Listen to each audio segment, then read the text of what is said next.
And we're back. Happy New Year, lads. What's everybody saying? Smash the like button. Big up. Kenny DJB, man. Hello, guys. Happy New Year, everyone. Happy New Year, everyone. We are back. We are back, man, with a bang. Long time. It's been a minute, man. I know we've been trying to make sure everybody's schedules, What's how the festive period is, man. You want to Zubimendi, and you want us to apologise to... Yeah. I see a question. Question for DJB and Kenny Ken. Can you both say sorry to Odegaard and Zubimendi? They've been great. We have to apologise for. What we got to apologise for? They're playing amazing. Okay, so listen. I'll put my view, and I'm sure Kenny will follow suit, right? Man. I'll apologise when I can see consistency throughout the season, not just 3 or 4 good games. I'll also apologise when they actually lift a trophy at the end of the season. Are they going to apologise for me for not winning for nothing? Is Odegaard going to apologise for me for kicking stinkers for the last 2 years? Come on, man. Let's put it in perspective here. He's had 3 or 4 good games. Listen, I'll give credit where credit's due. Recently they have played well, but we've got a long way to go. 15 games, 16 games to go. We're halfway through the season. And at the moment, I'm happy days. I'm a happy gunner. I'm seeing everyone else. I'm seeing all the other clubs decay with managers and boards and owners, and it's drama every day for other clubs. And we're just sitting back, chilling. It's like being on a beach every day. It's lovely. It's all good. So I'm enjoying the ride. But when they pick the trophy up at the end of the season, I will apologise. And I've still got my doubts. Zubimendi, May 2026, folks, he will. Defensively. Over to you, Kenny. Well, first and foremost, I've got another bond to pick with Kenny after this as well. But first and foremost, Martin Odegaard's last performances last season deserved the greatest of scrutiny because he's our captain. True. He had good performances in 23, 24, 22, 23. He was awful when he came back. Was there extenuating circumstances? Early doors, there was extenuating circumstances. But throughout the season, he's been poor and he deserves to be called out. There's still aspects to his game that I don't like. I saw something against Brentford I didn't like. I understand it because he's got a World Cup to contend with, but I didn't like him bottling out a challenge with Dean Henderson. Understandable, but I didn't like it. You can do that if you're not the captain of Arsenal, but when you're the captain of Arsenal, you don't do that, and you don't make it obvious as well. But I understand why you did it. The thing with Zubimendi is earning a job. He's earning a job in terms of you watch, he's going to become a complete midfielder at Arsenal, Kenny, man. He's going to get goals. 6 in terms of he's having to sort of come to terms with the press. He's got to come to terms as well with the speed of the game. And there's aspects where he's sacrificing what he's trying to do by trying to help out, lend a hand defensively. But one thing is that Mikel Arteta will give him time because he's handpicked him for the club. And that I think he actually wants that kind of number 6. He wants to contact with number 6. He doesn't want the traditional number 6 that we've been used to, where it's just defend, and that's why you see he wants something different. So he'll get his time. But Europe, you would like to think in the second half of the season in Europe, when teams are going to be a lot fitter than Arsenal, and they're going to be a lot better on the ball, we're going to need him. So he can. Be an asset, in Europe. But the fact is that it's squeaky bum time. I think we're at the stage now where, as a club, the longer it goes on, the closer we get to championship rounds, there's going to be a time when, we just hope we're in this position. We hope we're in this position when we play Man City in April that they have to beat us just to stay in the title race. And but there's still a lot of football to go on. So I want to say one thing about Arsenal Football Club. I understand the excitement. I respect everything. But please, these TIFO displays before Aston Villa and the Planet Duo before Villa, it's very cringy. It's come on, Kenny. Come on, Kenny, man. They criticise the atmosphere. They're trying, man. We don't need to do that. We're a big club.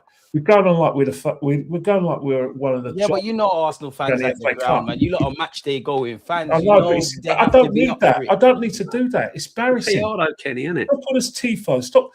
You know, we're not playing. It's like we did it before Irontree. We did it for BC. Come on, we know. Yeah, but we've never been that club to have that consistency. We're hardly Leeds or Newcastle. We don't need it. That's what we're saying. We don't need all that blitz. These are great. You lot honestly reckon we don't need that? Honestly, why? For the players, it feeds off the energy. You know, we got rid of the scandal and what. Listen, you don't need a tifo. Listen, schoolboy international is embarrassing.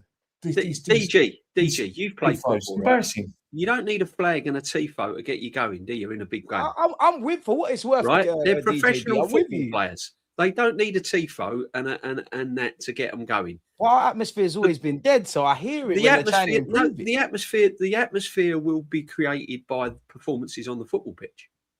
True. The atmosphere will be created by the players' performances and what they do on the football pitch. Yeah, but we're not. And I'll be honest. You lot know this. And I'll be honest with you. The Emirates lately, especially in our home games, the performances haven't been fantastic throughout. They've been okay in spells, but they haven't been fantastic for 90 minutes. 100%. And yet the crowd have still got behind them. So fair. There's still we've all still got behind them, no matter how they've performed. I'm not really bothered how they perform. It's all about 3 points for me. I'll win every game 1-0, 2-1. I'll take that all day long, providing we get the 3 points. I'm happy with that. However, I think the tifo thing and all of that is just. It's just like where the modern day support has been sucked into now, isn't it? This is all part and parcel of being Mikel Arteta's army, isn't it? But don't it make it a difficult ground to come to when you see obviously the players, but the atmosphere, everyone's up. How about winning football matches? How about? I agree, but like, surely you want us to be like Newcastle away one day. You've got it. You can't manufacture atmosphere because a few souls say there's an atmosphere. The Emirates is like a solar stadium. Well, guess what? When you bulldoze your stadiums for money, that's what's going to happen. It's tough luck. Old Trafford, the new Old Trafford is going to be a solar stadium because they're going to put, instead of the 75,000, they're going to have 100,000 stadium. It's the way it is. You've got to remember one thing is that the football's not just about local fans or fans around the UK who are immersed in the club. We're inviting people from across the world to learn our history, to immerse themselves in the club. So we've got to welcome into the club by doing things they used to. For instance, we've got fans from like all four corners of the world. We've got fans from the United States. They love all this razzmatazz. So we've got to make them feel at home because they do get tickets to games. They're going to get tickets to away games. Whether you like it or not, doesn't matter. They're part of this. We invite them into our family. They're now our brothers and sisters. So we're doing it. But I think it's cringy because Arsenal Football Club, the history is itself. But you know what this tells me, guys? It actually illuminates that despite we like calling ourselves a big club, if you think about the periods of our success, it's actually quite bad. It's awful because you think about it, 53-70 didn't win nothing. 71 to 79 didn't win nothing. 87 to 79-87 didn't win anything. And then the period of 2005 to 2014, we didn't do anything. So, and now we're in a 6 year probably not winning trophies. So I understand why else would do it, but you're either a big club or you're not. Big clubs don't need to do this silliness. Nah, that's not fair, Kenny, man. Everybody does. That's not fair, man. Yeah, but I like what DJB said. You know what? You create your own atmosphere by the performance on the pitch. That's the only way. That's the best atmosphere. It's no good waving tifos and then creating a stinker on the pitch. Well, surely DJB is a two-way street then to be devil's advocate because I make you right. Atmosphere, I mean, what you do on the pitch, makes fans up for it or not. But sometimes the players need the fans, man. We saw Sunderland away. We watch Premier League football every week and see how. They don't have to do that. Well, the problem we've got in football is that there's an assumption, and it's not just Arsenal. It's an assumption from Sky Sports. We ain't even got the noisiest fans like that. Everyone who goes to football is a streamer. Everyone who goes to football is an influencer. Everyone who supports a football club wants to be an influencer. So they think that normal fans the people who watch football or watch YouTube are people of your age downwards. So for instance, you're 31, coming up 31 this year. It's basically like a holiday. You know, one of those, sun, sea, and sex holidays. I agree with that aspect. It feels like it's an aesthetic thing going to the Emirates rather than the club. I agree with that. Football, like viewerships and kind of what they think footballers want. They want this 80s to 30s experience. You know what I mean? They don't understand that there's other fans like myself who think, well, I ain't gone here. We just get with the bloody game. 100%. But that's my thinking. Like I said, I don't care about tifos and things like that. But I understand it's kind of required. Like, I mean, I'm only 30, but Highbury was hardly allowed this. It's just to give, the PR department at Arsenal, who are very young, by the way, who are influenced by influencers and the streaming generation, something to do. Yes. But you don't think the players are there to some degree? They're like, the fans are up for it. You got the only thing factual about the players are young men and they watch social media. They watch AFTV. They watch this show. They watch everything. They know who we are because they're young people, and just because they earn, 50, 200 grand a week doesn't mean they haven't got young people's minds, young people's interests. They are going to want all that. So then, surely, if that's the case, that makes it even more of a reason. They don't need that garbage. They don't need the garbage that we had against Aston Villa last week, and the garbage we're going to have tomorrow. It's garbage. Just get on with the game. Get on the game. Stop acting like a small club. Own your size. Stop. I suppose the tifo warrants the amount of money the tickets cost now to go to Emirates. 100%. 100%. I mean, if they want to create an atmosphere, expand the Ashburton Army, get them waving their flags. Yeah, but you know why they won't do that? Football, they've already demolished them. Like, they won't care about that. Kenny, as I said, I have a bone to pick with you, and YK's kind of alluded to it. Ask Kenny about Declan Rice. I'm going to ask you again. Is Declan Rice world class? I'm free from this. I'm free from this one. DJ's cool. I need Kenny to admit he's wrong. One question I had to ask you. Two facts in football. Politician. Two facts in football. Not every player is world class, and not every Arsenal player should be world class. Yeah. World class performance are earned over time. And they 9 out of 10 they accompany consistency. Declan Rice, that's his middle name. And trophies. It's landing. That's something he has to be. He won the trophy at West Ham, leading them to it, doing everything he's done for West Ham and this country. And you're seeing what he's doing in Arsenal. Trouble with Arsenal fans. 6 months ago, it's funny that we don't hear you talking about how world class Saka is. Bit quiet. Saka's world class. I've said that before. You've got to be quiet with Saka when you've got Trossard falling out over him. Trossard's not world class, but he's doing his thing. He's in better form. He's better than Saka this season, so why ain't Trossard world class then?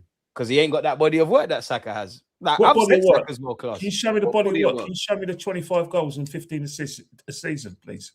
Are we going to act like Saka hasn't slapped it on any club he's played? Real Madrid, the list goes on. Every big game he's played in Europe, every big game in the Prem, done it for his country, done it in the Euros, done it in the World Cup for me, done another Euros. Really? Come on, I think statistical data is bullshit. But seeing that, you're talking about his world-class performance and how I use my eyes. How are we going to wait to Bakaya? I would like you to provide me with statistical data that shows that his performances benefited him being world-class. Okay, so you take away everything Saka has done, whether he's got goals, got assists, or them games where he hasn't got goals or assists, but we know he's done the business. You take that away in the last 3-4 years, where are we as a club? Come on, Kelly, man. Come on, man. Still striving to win our first trophy in 6 years. Yeah, but there's 10 other players, but he's world class. So what? Declan Rice is not world class at the moment either. Oh, come on, Kenny. Yeah, that's the main thing. I don't know how we start talking about Saka. Rice is up there with the elite of the midfielders right now. I know DJB wants to join me, but he's got to stand firm. I know he wants to come over this side. Listen, as I've told you many times, my standards of world class are completely different to a lot of the fans that are world class now. Just because you go and have one good season and you're slapping a few goals in the top bins every now and again doesn't make you world class. Yeah, it's what you do on a consistent basis, week in, week out, and your levels go up every single season. Now, if we're going on about Saka, and I think we've all got to agree, he's a brilliant player, he's a brilliant young player, and let's be honest, if it weren't for Saka, who knows where we'd be? Who knows where the manager would be if it weren't for Saka? Right? He's carried the football club for the last 2-3 years. However, I think we need to agree this. Oh, here we go. Has he gone to the levels where he should be right now? Because when you think how long he's been at the football club and when you think how many games he plays, is he at the level where he should be right now with assists and goals? Because I'm seeing a Saka. Can always do better. That's not being at the level where he should be. Now, if you're going to put a player in the world-class level, that player then should be producing world-class output season in, season out. And I'm expecting 15 goals, 12, 15 assists on a regular basis.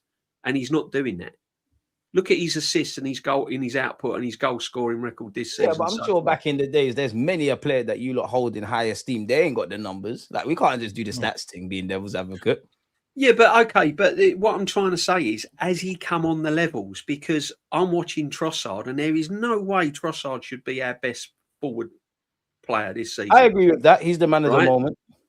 You know, so I just need a little bit more from Saka. You know, I agree with that. But we're getting two things we're conflating bare things. What you're saying he'll walk into most squads. I'll give him that. He's a brilliant player. He's a fantastic. I'm not saying he's not a good player, and I'm not saying he's not vital to Arsenal Football Club. But I just look at Saka, and when people brandish the world class, which I think is brandished far too easily nowadays. I agree with that. Calling players world class is it just rolls off the tongue far too easily.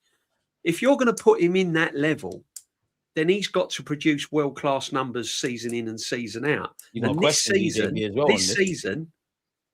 he hasn't done it. When he's got 10 yards on man like Lewis Dunk, and Lewis Dunk is catching him up and taking the ball off of him, questions have to be asked. But who is doing it though? The whole attack, apart from Trossard, is underperforming. He's just lost that little bit of half a pace for me. That sort of 2 or 3 yards where he used to kind of accelerate. He seems to have lost it a little bit. I'm not saying he's a bad player, but I'm just a little bit disappointed that he hasn't gone up another level this season. Let me ask you like this as well, because we're on with Saka. Like, I do think he can play a lot better. I'm not saying he's playing amazing, but I do think he is dying by his high standards. I think people are personally doing a bit too much. Like, he's playing okay, he's playing good. It's not the Saka we kind of know. But where do you lot stand on that? Because I do think a lot of Arsenal fans are kind of starting to pile on Bukayo. I don't think he's been that bad. That's not a problem, because I think if you've got to realise is that you live and die by your standards as a footballer. Look at Salah. I hear that, but then is he playing well? At Liverpool, apparently Liverpool losing 5 games in a row, and going from champions, elect second time to a team that's struggling in the top 4, and it's all Salah's fault. But I ain't got a problem with that, because the standards Salah has set. We all know it's not just Salah's fault. But we know. I know it's not Salah's fault, but you've got to realise one thing. That's if you've got to accept the praise as well as the criticism. And the fact is that 100%. No, with Bukayo Saka, if he produces the form, that he was producing the last few years, and he does it on a consistent basis, 1, he'll get the numbers, and 2, Arsenal win things. He's the reason. He's the only cutting edge we have at this football club. Definite cutting edge. Everyone knows it. No one disputes it. So if we're going to get the Saka's back, that's not a problem, because I know that because Saka plays to the best of his ability, to the end, from now to the end of the season, we'll win the league at a canter. No, but Kenny, I don't disagree with that because you're using logic. So I'm talking about the illogical side of it. Yeah, but that's the situation. 9 out of 10 times, you only criticise players and praise players you care about. Saka is undisputedly our best player. We care about him. There's some players. I'm in agreement with that. There's some players that, whether he plays well or not, I wouldn't lose sleep over it. For instance, as much as I like Miles Skelly, I won't lose sleep for his performance because I know he's not going to win me the European Cup or the Premier League. He's a squad player at best at the moment, but I won't lose. I'll be amazed by his performances, but if he drops down, it wouldn't be an issue because I expect it from a kid. But when you've got a situation where you're a fully fledged England internationals, played in 2 European Championship finals for your country, played in big games for club and country, your standards are up there, and you've got to maintain them. And then if you don't, it'll be scrutiny. But then are we projecting though? How much of it is illogical? How much of it is like we know how good Saka is, and he's not that? Arsenal fans need to stop being precious. The fact is, Saka gets paid more than any player, gets more in column inches than any player because he's our best player, and we know that he's the one who's going to help us win big things. So we're going to monitor and expect more from the other players because. I think there's a few people in the chat are getting where we're coming from a little bit wrong. They're talking as if we're disrespecting Saka and talking down to Saka. I've said numerous of times that Saka is a vital part of the football team and one of the best players in the Premiership still is. I'm just disappointed that this season, from what I see live by going and watching him, he's not reached the levels that I was expecting him to reach. I thought he would have gone up by now another 2 or 3 levels. And then you would be saying world class. Because his output for assists and goals should be a lot higher. Now, people are saying, oh, yeah, but if we'd have had a striker, well, we've got a striker. We've got Gyökeres. We're going to get on to him. His assists would be a lot higher.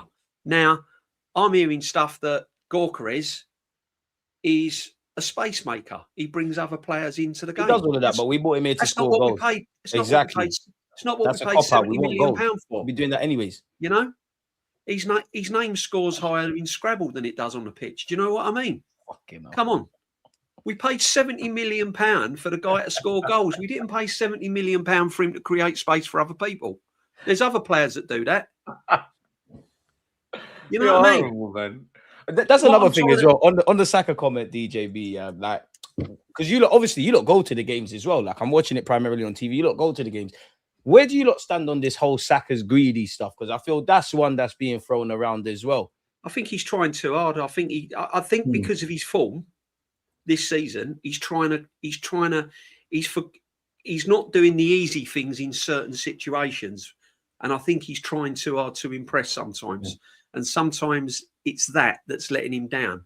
If he was to go back to basics a little bit more and pick the pass out at the right time, then it would give him more confidence than him trying to do too much on his own. I mean, there's a couple of times he's cut inside and all he had to do was get his head up and just play the ball to Gyökeres in certain situations, and he's cut in and he's blown it over the bar, whereas normally it go in top corner. So I think he's just trying to impress a little bit too much. I think he's got to sometimes, and so he comes across being greedy. It's not. I think he's just trying. I think he's just putting too much of the club on his back, or he's too. I think he's just trying a little bit too hard when he should be really just sometimes in situations playing that easy ball or looking for that easy pass. But listen, I mean, he's not the player that I was expecting to see, but he's still a very, very important part of the chain in Arsenal, 100%. I know Kenny's, we're in the group. Well, I did call him out at the Chelsea game, I was at the game. But the thing, what we need to realise about inverted forwards, inverted wingers, and this has been the case for the last 10 years, they're goal scorers as well. So it's kind of understandable why Bakayev's doing that. He is still a talisman. He's they're the more clinical generally in the modern day. He gets in the role, and 9 out of 10 times, he's the one with the cutting edge. So I understand it. But there have been times when, the problem we've got in terms of, if we didn't have Gyökeres in the team, and it was like Jesus and probably we'll be saying the same shit about. I don't think we'll be looking closely at Saka's final ball, or the fact that that he is taking it upon himself, because that's how he's always played. To be honest, he's always been like a goal scorer. Same with Martinelli; they've been goal scorers. Like, we've had players who played up top. Since Aubameyang's was asked to leave, was thrown out of the club, the responsibility it got from goals has been on Saka, Martinelli, Trossard to a certain extent, and we've been getting goals from the captain. And we've got to be honest, Kai Havertz in the last 2 or so years. But what's happened?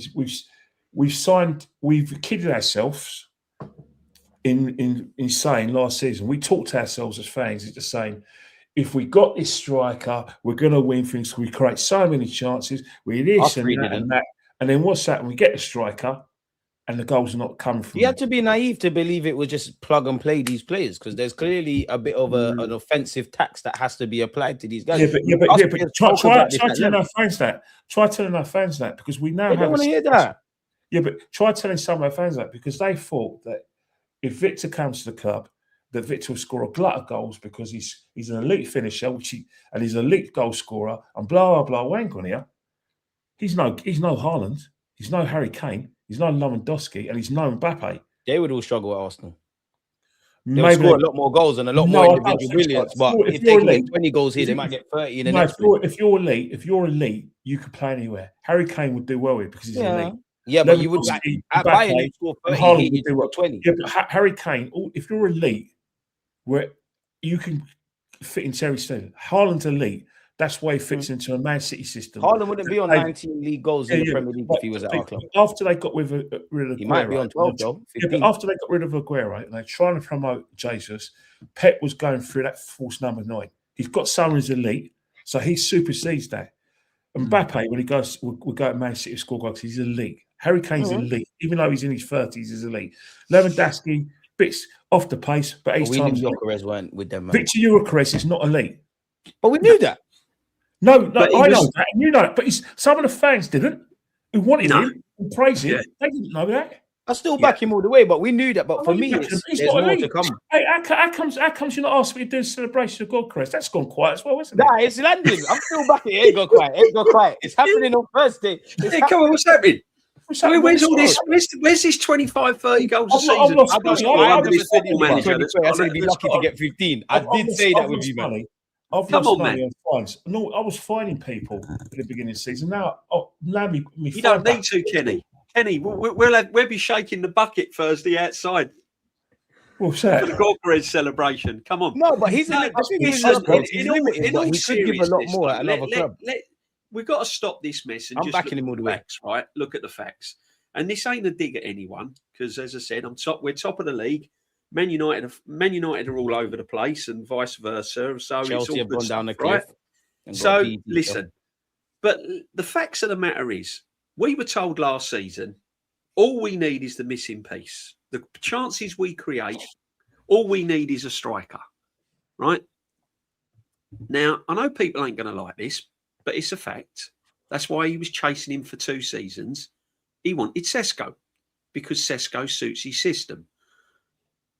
And that is now blatant. Now it's blatantly obvious that Gyökeres has come to Arsenal, and I said that he would look bang average under this football manager because of the style of football we play. The style of football we play, we're top of the league, and I'm happy with. However, it doesn't suit Gyökeres. It doesn't suit the way he plays. But we knew that without him even putting on an Arsenal shirt. But we knew this. But everyone was then quoting 25 goals. How many goals are you going to score? Oh, I reckon he'll get 25, 30 goals in all comps. Right? It was never going to happen. And now he looks worse than that. Listen, this is nothing against Gyökeres. I personally think Gyökeres is a good player. We can get a lot more out of him, 100%. He's a good goal scorer. But watching him carefully watching him week in and week out, let's not beat around the bush here. He looks poor. People are saying that goal that Declan Rice scored was because of Gyökeres. No, he tried to get it under control and it bounced off him. And it so happened that it went to an Arsenal player. Right? He had no control. He looks poor. For me, watching him as an Arsenal player, he's poor. He really is poor. So how much of it is on? Because obviously we all know about this. But then you go back to the football manager. You go back to the football manager. What striker has flourished under this football manager? I hear that. But how much is on Gyökeres though? Because we have been scoring a bag of goals, and 50-50. I feel Gyökeres' anticipation skills are not there right now. I think Gyökeres doesn't help himself in situations. Again, I think he's trying too hard sometimes. Instead of just being a little bit selfish and saying, "I'm the striker. I'm not rushing. I'm not going out on the left. Yeah, I'm not going out on the right. I'm operating around the penalty box. You find me. You find me. It's not my job to find you. I'm the goal scorer." I think he's got to man up a little bit. I think he's got to be a little bit more selfish and man up a little bit and get in the box and say, "You find and you find me. You find me. I'm the striker. That's what you've brought me to the club for." But I don't think he's doing that. I think what he's trying to do, he's trying to keep everyone happy, and it's making him miserable, you know? And this is the problem with Gyökeres at the moment. And all of this does not suit him. I think he's just got to man up a little bit and act like a striker. You don't see Haaland going out on the left, trying to assist and get Haaland does all that general play, but he fucking gets into the box. You don't see him do that. You don't see him do that. What I want to see from Gyökeres is a right horrible, selfish centre forward. This is where I'm operating, in and around the penalty box, in and around the penalty area. I've got the likes of Saka and Trossard and Odegaard and all these creative players, apart from Eze, that can't get off the bench. We'll get on to him. But that's what, in my book, that's what Gyökeres has got to do. He's got to step up and be a bit more selfish. He's got to force his own luck, essentially. And he's got to say to the players around him, "No, you find me. I ain't finding you. You find me." And then he might start scoring goals. I just think his anticipation skills, DJB, like for what it's worth, I agree 100%. And I can criticize Arteta, but he's never in the box. Like, you're slow. Until then, he's showing signs of flops. I back him all the way, but of course I'm backing him. He's an Arsenal player, but he's just showing signs of some serious forward flops that we've had over the years. And unfortunately, you got to lay it on the plate, unfortunately, with Gyökeres, it just might not work at Arsenal. It happens. It happens. It happens. I need this to work, man. It happens. We're not getting the shack. We need it to work, but unfortunately, it happens. It's just not the right marriage. Unfortunately, you know, it is DJB, right? People slag off Gary Lineker because he made an observation, but Gary Lineker's one. No, he's bang on the money with what he said. Gary Lineker, but Gary Lineker's right. The fact is, that's just what DJB said, word for word, essentially. If you're talking about Gyökeres not getting a service, and without a shadow of doubt, they use him as a decoy against Brentford. Even Calafiori was using for shots. Benjamin White. You can do all of that, but you can still get goals for yourself. And Chelsea, Tim got in front of him. But there are times when Martinelli and Saka have put crosses in, he's not there. Yeah, that is where I'm saying where my problem is. Time and whatnot, speed of so I understand it's very difficult for him to play under this system where it's not. It's a twofold, man. When you've adapted to the system, we need more from you now. When I put crosses, you're not there consistently. Then it can't be just bad. But you know what we've done with Victor, and the Arsenal fans don't want to hear it, and there's a lot of people who like Victor, and I respect that. We thought we were getting Ian Rush, but what we've got is Emil Heskey. And that's not slagging of Heskey, because Heskey was very effective. Emil Heskey stroke Lee Chapman. Yeah, but but the thing with Emil Heskey, everyone talks about, the reason why I compare them is not a slagging of him. Hear me out. Declan Rice was talking about how Gyökeres works hard on the ball, he makes space for other players. Yeah, but he's never he really carries defenders. Mick Arteta says he's working hard and blah, blah. We used to say the same things about 25 years ago about Emil Heskey. We said the same thing. Forget that. We can go. We don't need to go 25 years. We said the same about. We say the same when Marino's up there, when Kai's up there, when Jesus up there. So you got four men that are very different. We even said that about Giroud as well. We even said the same. We said it about Lacazette, Kenny. Exactly. Yeah. Another one. Exactly. I like Gyökeres, but Lacazette I just feel came with a banging CV. We was all excited about Lacazette. Yeah, he's scoring goals now. He's scoring goals. He's gone back to France and he's scoring goals. Because I remember being here with you two in the summer, and I said we were all talking about Gyökeres and what he could be and all of those kind of things. The thing I said is, and I remember the stream is like the ugly goals, like when it's coming in off your backside or off your eyeball or whatever. I want them goals because I think they're the things that have harmed us in it. And that's where my thing is, and I agree wholeheartedly with DJB, is like the anticipation skills. That you're not, I don't want to say you're not hungry. It could be confidence, it could be adapting, it could be whatever, but the speed of thought and the footballing IQ, like what Gary Lineker basically said, gamble and force your own luck. The only luxury I can say is I back you, and it's the start of the season for you. Gaz is right though, isn't he? Gary Lineker's right. But the thing is, same thing DJB said is what Lineker said. The fact is that both speaking facts. You can't not look past that. And somebody said here, you need to be like Diego Costa. I'm on that. I think he needs to do that. You've got limitations. Start bullying. Got to be selfish. I've seen Chris Wood bag. I've seen these guys bag. People like you know what it is, though, right? We can still win this league and still win these trophies, but he'll be in spite of him, not because of him. And he was signed to be that icing on the cake. And all we're getting is that he's basically a centre forward who came with elite numbers, regardless of where the league, it was elite numbers. But he's now turning a provider. Well, let's spin it another way then. Let's spin it another way. If Gyökeres had have scored the goals that we expected him to score, how far would we be going into the Liverpool game, top of the league now? But that's not fair, man. We can see some dumb-ass goals defensively, though, man. Yeah, but what I'm trying to say is this is what I'm saying. So, that's what he was brought in the club for. But look, the problem is we had the same with Lacazette. We had the same with Lacazette. True. We've had the same with strikers at this football club over the years. But more recently, the number 9, the out-and-out striker, and Arsenal Football Club and the coaching staff and Mikel Arteta is just not really kind of brought them on in any way. That's the facts. You've only got to look at the strikers that have been at the football club since Arteta, and it's just not worked because of it's a possession-based style of play. You're a sacrificial lamb for the wide men, realistically. It's a slow. It's kind of slow build-up, and if you look at Gyökeres, he's trying to adapt to the pace of it as well because we're not quick enough for his style of play.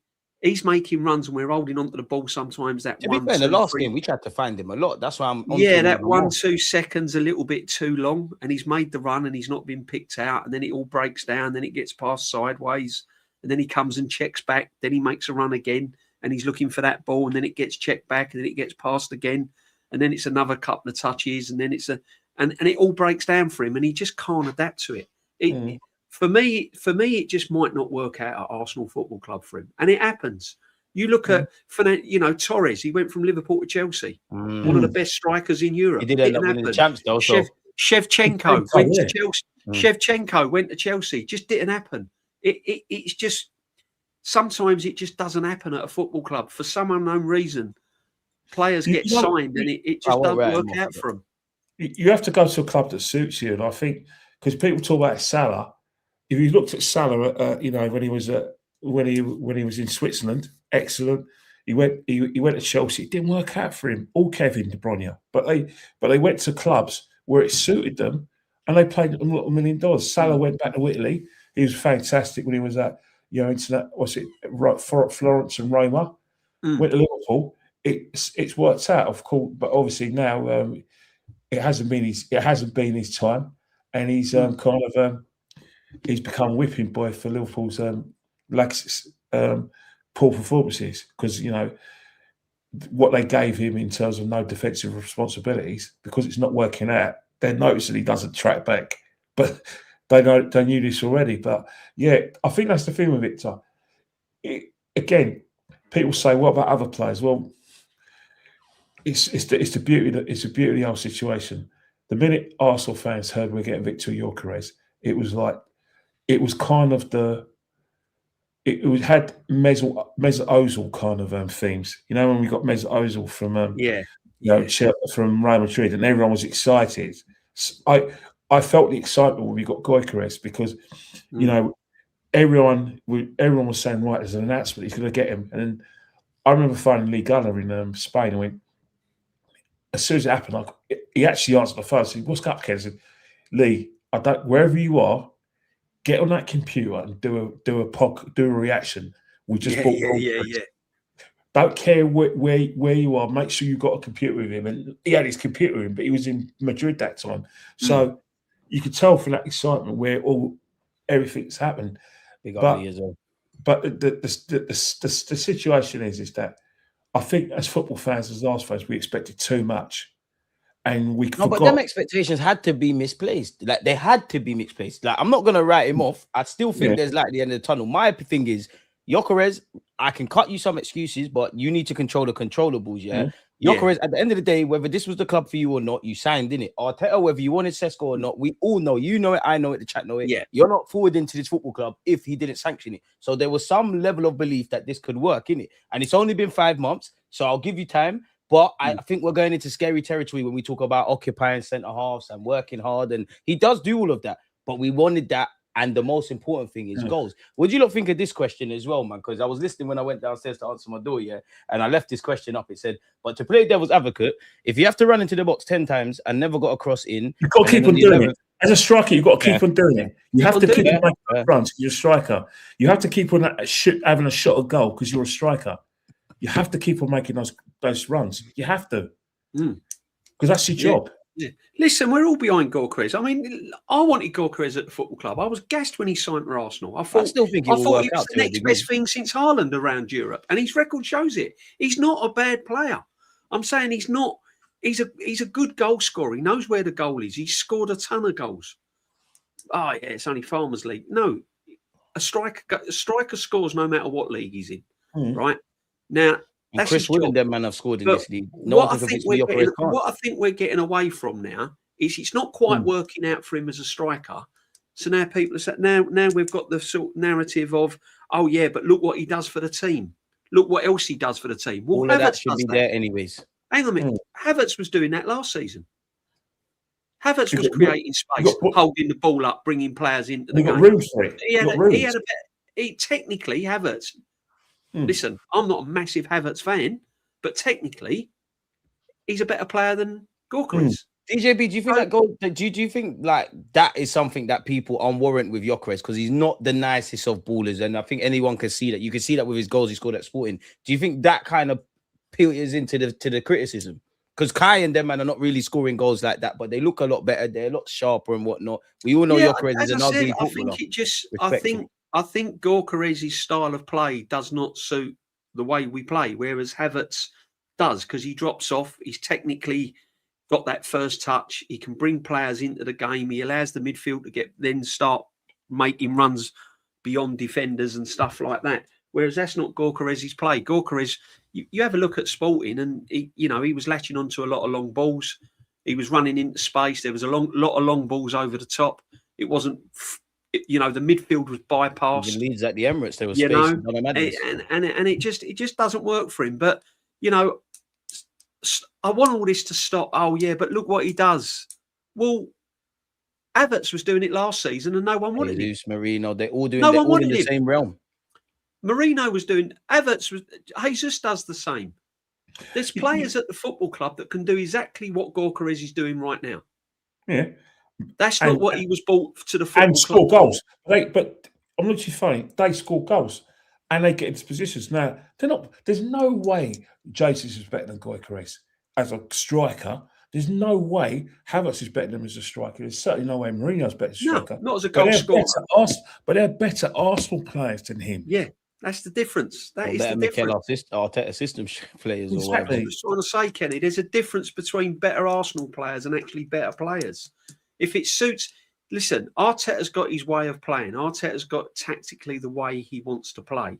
And if that player suits that system, then in his eyes, they will be a better player. And that's how he sees Havertz. And that's how he sees Odegaard instead of Eze. Because he sees Odegaard as a better player than Eze because Odegaard suits the way he wants to play. Let's be honest with Eze, man. He was hardly pulling up any trees. I love Eze. I think he needs to play a bit more. Are you saying that the Tottenham game was the exception? I'm not saying it's the exception, but you've had moments. That game was in a moment because I said this the last time you lot were here. Yeah, we agree with you. I agree with you. He bagged the hat trick, but he was doing his defensive work and all of that. Other than that, you was good, in my opinion. You was great against Newcastle. You had a good moment. Fair enough, you come off the bench, but City, you did your thing. Munich, you did your thing. Actually, you mentioned the North London derby. I remember the language around Eze before that North London derby. Oh, certain fans were, we need Odegaard. Eze's a winger. He's not a 10.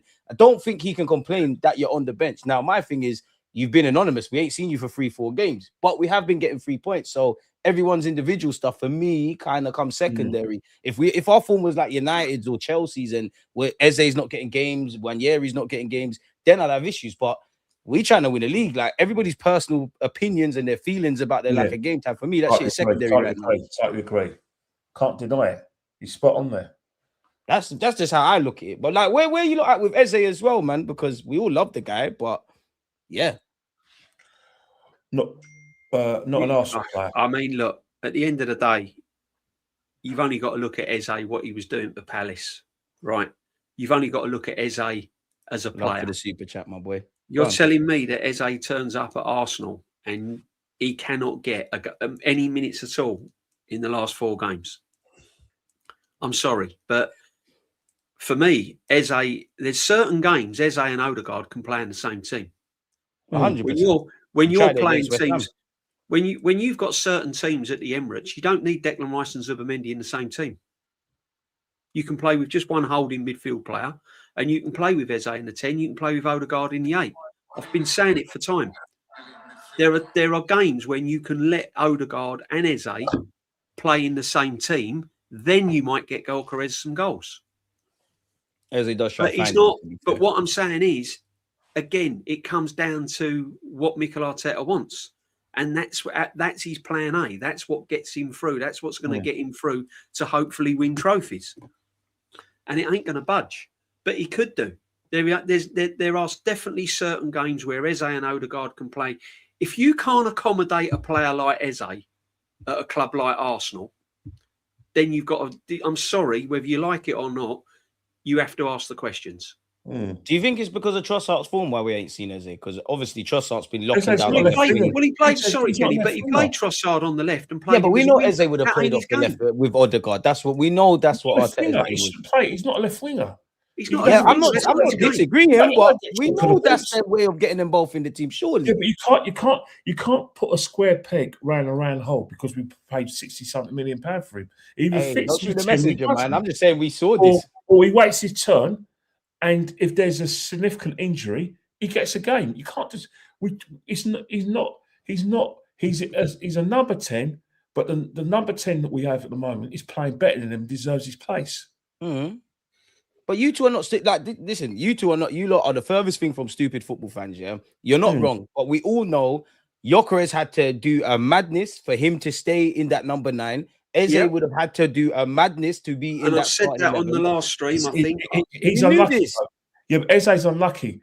You can't, if you were playing in the same position as the captain and one of the talismen, and I use that term loosely, you're fighting a losing battle because the left-hand side's been occupied and Trossard's playing too well there. And then he likes Martinelli because of the pace and tracking back, and he likes to use Martinelli in that off the shoulder when teams are tired. So again, we're now in a situation is we're going to have to use Ebbs as backup, good backup, because don't get me wrong, Ebbs is going to play on Sunday. He's going to play against Chelsea. He's going to play in the second leg against Chelsea. And then he might play against Internazionale or Karat. So he'll get games. But we have to accept that Martin Odegaard's performances, not because at first it was reputation, but performances are better than Eze's. At the moment. Yeah. And when that changes, Eze, take your chance. Wanyeri, take. Well, he didn't take his shots when he was given the chance when he was injured. He didn't take his chance. I always said that Eze would have to perform levels every single game. Why Odegaard was out injured, and he didn't quite do enough to stop the captain getting back in the team. Facts. However, that doesn't make him a bad player, and that doesn't make him that we can't utilise him in certain games, because we can. Quite simple, we can. You know, and it's just what worries me. I'll tell you what worries me going forward, DG, is that I just feel that we're going to revert back to the same team as what we've seen that failed in previous years. And I'm not saying we're going to fail this season. That's not what I'm saying. But going forward, I can just see the lineup being very, very similar to what it has. Are creatures of habit, so I wouldn't make you wrong. Because the reason why we bought in Eze was to unlock low blocks, was to be our creative spark, right? The reason why we bought in Gyökeres was to score goals. He was the missing jigsaw. He was this. He was going to. That's all we needed. Both players, it's not quite worked out for them. So what we've done is we've reverted back to what we know. Odegaard in the 10. Havertz will come back into this team, whether people like it or not. He's coming back. He's signed off. Yep. And Gyökeres is going to be benched, and he's going to be sitting alongside Eze. Right? That is a fact. That's what's going to happen. Right? And we go back to where we were. Now, if that gets us over the line, fine. No one don't care. I'm all over the place. Yeah, we got. I'm jumping up and down and everything else. But if you're making those decisions and it all goes wrong, then expect that there's going to be people saying, "Well, take the accountability."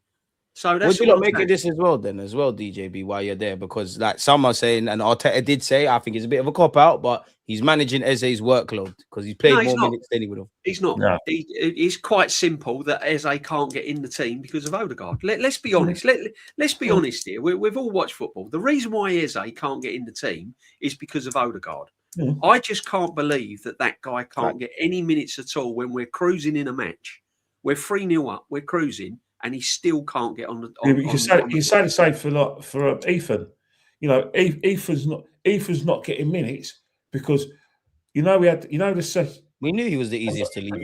Perversely, when we used to have that discussion about Balogun, we thought Balogun was going to be well, some of us did thought that Balogun was going to be easy. A lot of people wanted him to get an opportunity. That's what we've all been waiting for, but he had Eddie Nketiah. Also finances. So Eddie Nketiah inadvertently was blocking his space to be an understudy to Aubameyang. Now we've got a situation where Eze is actually blocking Ranieri. It's the reality of a big club, man. I can't lie. It's the reality of a big club. In essence, Eze is actually blocking Ethan's path to the first team. 100%. There's a pecking order. And then you got the right-hand side where Ranieri did last season. Apparently, the Athletic and them lot said that Ranieri's not seen as a winger. That's cool. But you do have Madueke. You do have even a young Dalman, and you have got Saka. Yeah. We all knew if Ranieri's seen genuinely as a midfielder, the only opportunity... We're for a while. I mean, we haven't spoken about him in weeks and months. Who's that? Feel sorry for Ranieri. I think he needs to go. The thing is with Eze, I'm sure Eze knew that coming from Palace to Arsenal was going to be a big step up, right? 1,000,000%. And he's not naive enough to think that he was just going to walk straight into the team. So he has got to earn his place. But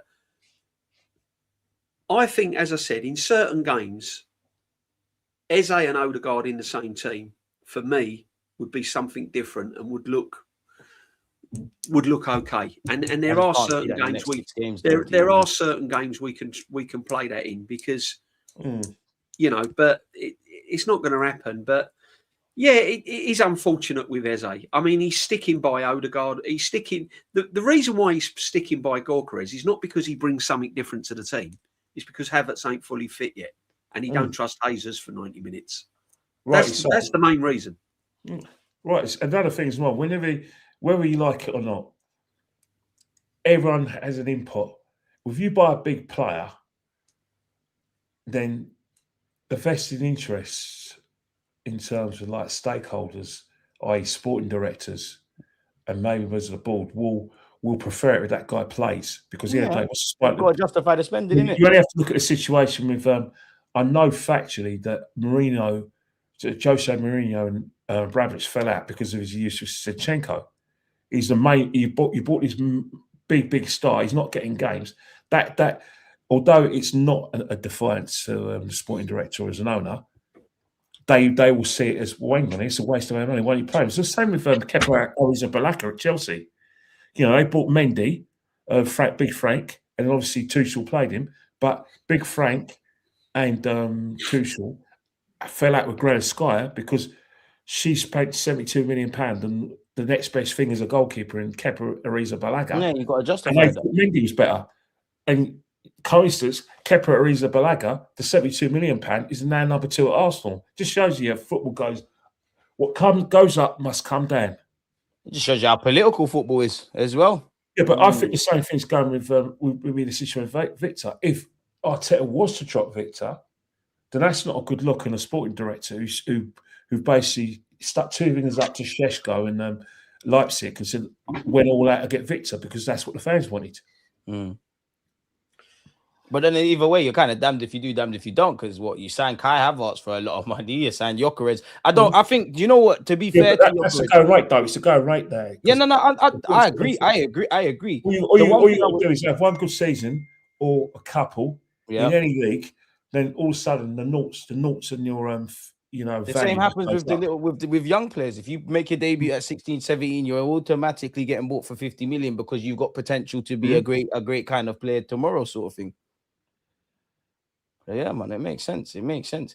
But well, all I can say is you got to take your chance, man. There is a hierarchy at this football club. For Nwaneri, midfield's congested. You know, what else? Marino, Kai Havertz, Zubimendi, Declan Rice, Norgard. They're all experienced international footballers. The majority of them bought for big money. Whether I believe you should play or not, this is what you're up against. I do think for Nwaneri to get an opportunity, it'd have to be like an Arsene Wenger thing. He'd have to put his hat on him and say, you know what, the next 5 games, 10 games, you're starting. Don't worry if you have a good game or a bad game. But at the end of it, I need something. Do you think you're actually? You got to get your head. You got to get red. You got to get your head around Nwaneri. I've been saying this for time. Nwaneri is going down the same road as Emil Smith Road. He's gone. Well, you know the thing about it, unfortunately, probably needs to go get a loan, man. I think the thing with Arteta, I think in the games where we've won, but we stank. I think with Arteta, you know, one guy who spoke to my brother and my brother relayed it to me, it's risk. Like you're struggling in the game and you look at Eze, you went risk. Yeah, risk, 100% risk. And I think that's the thing. And we won, so I can't even get onto the gap. Really, Arteta is a very cautious manager that he does put the shackles on in certain games. And I generally can't begrudge him for it. He's done it this season, isn't it? It's worked. Yeah. Yeah, no. I mean, there's someone in the sense that Marino's a disaster in midfield. I agree. I mean, I'm not a fan of him in midfield. If Eze can't get minutes instead of Marino, then in midfield, then but is that what you both said, D? It's risk. Come on, man. Marino's not going to take risks. Yeah, that's his whole game plan. This is it. But it's that Marino in midfield for me is just. And he's another one we can say questions about. You put Marino in midfield, no one wants him there. No one rates him. No one wants him now. And now we've got people saying, oh, yeah, but he's a striker. No, he's not a striker. He's a midfield player. He's a makeshift striker. That's what he is. But he's better up front than what he is in midfield. With him and Zubi for Spain, isn't it? So he's a better striker. At the moment, I would confidently, and this might be a little bit crazy, but I would confidently say at the moment, the way we play, Marino would score more goals than Gyökeres. I don't think it's a crazy shout. We've seen it. It's not a crazy shout because you know what thing about Marino, sad, but it's not crazy. You could praise him or have an opinion, i.e. negative or positive. Marino's movement in the box is of a centre forward kind of mentality. Very intelligent. He knows when to stay still when the ball's in the box. He knows it's come from him. All he needs to do is just stay still, don't move, and then react and use his brain. You look at the goal he scored against Chelsea with a header. That the ball, Saka puts a beautiful cross in, and the guy stays still. Stay still. I still remember his header last season against Leicester at the Emirates. I was at the Leicester away game, and fascinating to watch those goals that he scored. Those 2 goals, where the first goal he stays still, Ranieri, and then the second one where he just first time finish with the side footed with his left foot. He stayed so. These are natural finishes. Very good finishes. Real Madrid as well. I can't lie. One of the best finishes I've seen from Marino. He's not a striker, but what's happened, right? What he does do is that Bukayo Saka and Martinelli know, and you guys know, that if those crosses went in, Marino's getting the end of them. Oh yeah, definitely. So we know Gyökeres is a better striker. We know that. But the fact is, our eyes can't deceive us. Mm. You know what I mean? Yeah. No, and he's instinctive as well. Look at the goal he scored against PSV last year, where they were sleep at the back, and he just comes and nicks the ball. Boom. That's instinct. That's instinct. That's what I want to see from Gyökeres in his own way. If I'm honest. That's why I said he's got to be more selfish. Gyökeres. Yeah. He's got to do the basics as a striker. Rather than people are going to want to give us a couple of slaps and box our ears for what we're saying. Yeah, but we're just using the accents with some of our players. It's not personal. It's what we see. I'll tell you what I'd rather see from Gyökeres, getting back to strikers though. I'd rather see him more lazy and more selfish and score goals than trying too hard, running all over the place, barging defenders out the way, trying to do this, I want to see him missing tap-ins because at least you're in the area. Just go and score goals. That's what I want to see from him. And as I said, that's what he's got to be. He's got to demand that he gets the service from players around him, rather than him trying to create it for himself. And that's what Marino does. He hangs around. He gets on the end of things. He's not as mobile as Gyökeres, but he scores goals because he does the basics. Exactly, and that's what's got to happen. Would you not make it of this? Big up one of the mods. Big up BG. Panel question: did we miss out on an opportunity getting Semenyo last summer? I would say yes automatically because I wanted the left winger as well. No, not necessarily because as far as I'm concerned, I know it's as far as I'm concerned. Once your mind's at City, it's no real good. He's a City player in all. But we're saying last summer though. Look, last summer we the answer would have been no because the other player the other option was Rodrigo Semenyo. I was on a podcast where that was very much an argument where there was some people who actually thought Semenyo would have been a better fit. That was like the Gyökeres Sesko of the left wing. You know what I mean? So it's over. But Arthur is getting very impatient. Big up Arthur, man. But Arthur Wilson, look at the titles. Yes, we are going to get Liverpool, but we haven't been in the shot. We haven't. We've got a lot to catch up on, man. Yeah, but yes, exactly. We've got a lot to catch up on, Arthur, mate. Because we haven't been. I think we're being negative. I think we're just talking football, aren't we? We're just discussing football. But we are going to get Liverpool. But the fact is, Arthur. Odegaard, the title says Odegaard and Zubimendi deserve apologies, and Liverpool. We had the banner at the start, so we had to talk about Odegaard and Zubimendi, mate. Yeah. The thing is, them lot Saka everything. The thing is with Semenyo, right? Let's go back to last season. Where was our problems at Arsenal Football Club? What was everyone saying we need to strengthen them? Up front, left wing. Left wing, right? And just depth. As everyone was saying it. Oh, we need a left winger. We need a left winger. Go get Rodrigo. And I said, Rodrigo is probably unrealistic, right? Rodrigo is probably unrealistic. Let's go get Semenyo. Because let's be honest, Semenyo last season and the season before was doing his thing. Was outstanding. Was doing his thing. Trossard wasn't. He is this season. Before the chat says, he's having a go at Trossard now. Listen, he is this season, but last season, he wasn't. Trossard, Martinelli, we had no left winger. That was the position we needed to strengthen because it was on everyone's worry book. Oh, we need a left winger. So I said, go get Semenyo. Fast forward, if Semenyo was at our club, he would end up like Eze. Because he would disagree, pick. I think he would pick. He could take a long throw in that. Is he okay? Is he going to get ahead of Trossard? Yeah, Semenyo, million. I think. We get Semenyo, Trossard in our eyes, yeah. In Arteta's eyes, no. Because he's in Arteta's eyes, he ain't getting ahead of Trossard, right? Because it's, as I said, it's what he knows that's getting him through this season, right? He's not getting ahead of Trossard. So Semenyo would end up on the bench with Eze playing in the cup games. Martinelli, for me, is a problem. Yeah, he's come off and bench and scored vital goals. I'll give him that. Martinelli still's not proven to me that you can start him for 90 minutes. Another one who gets a lot of opportunities. So he is the only reason why I would bring Semenyo to the club. Because if we get a good offer for Martinelli in the summer, not now because we need our squad just in case we get injuries, right? But if we get a good offer for Martinelli in the summer, then I'd happy take Semenyo. However, right now, as we speak right now, if Semenyo was signing for the club, he's not getting ahead of Trossard. In our eyes, he should do, but in Arteta's eyes, it ain't happening. He'll end up like Eze. You know what it is, guys, though?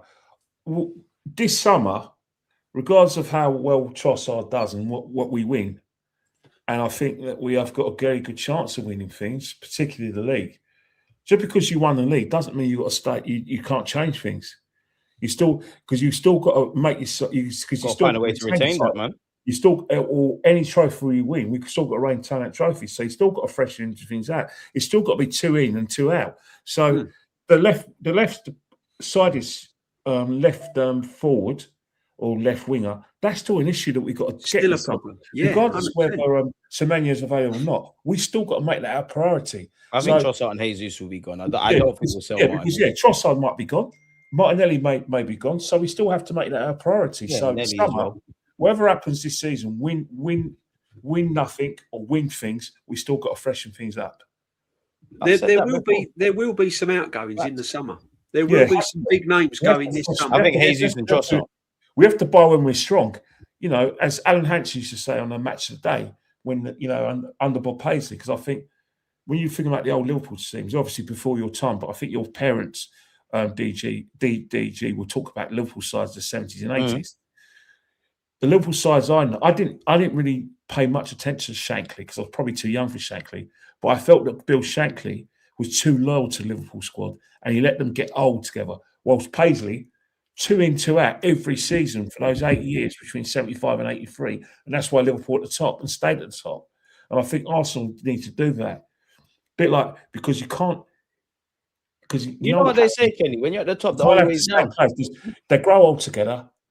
Their effectiveness wanes season after season. So you have to freshen it up.